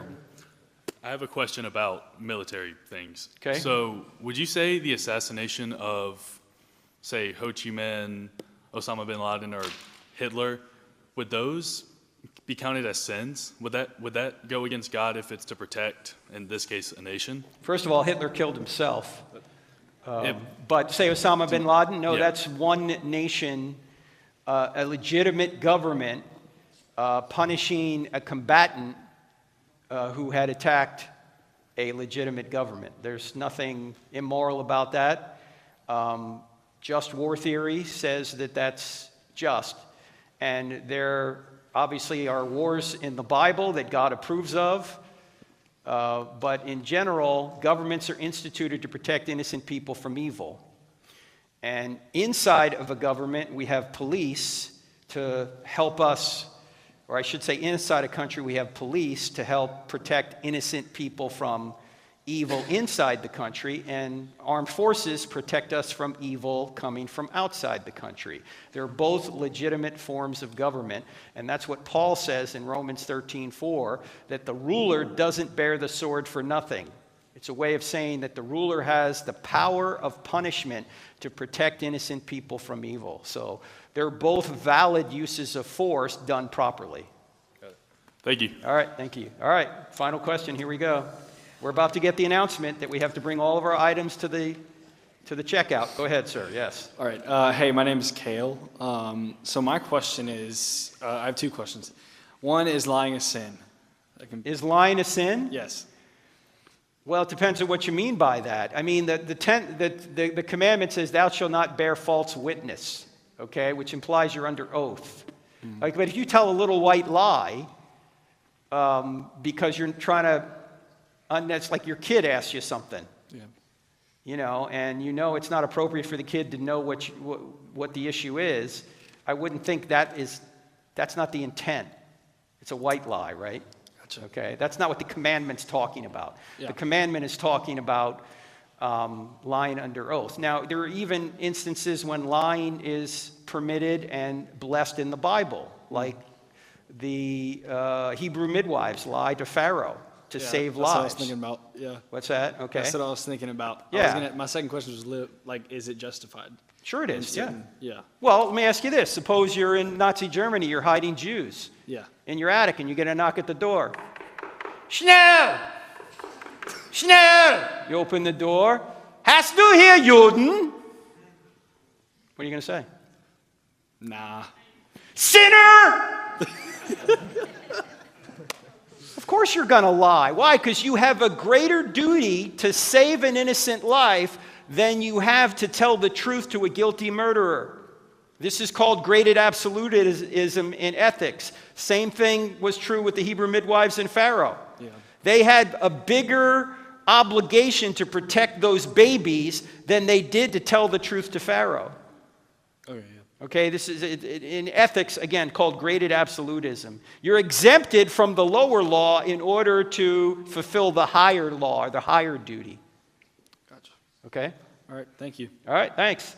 All right, folks, thanks so much for coming out. By the way, tune in on Monday night. We're doing our second If God, Why Evil episode. It'll be streamed at 7:30 p.m. Eastern on the 18th.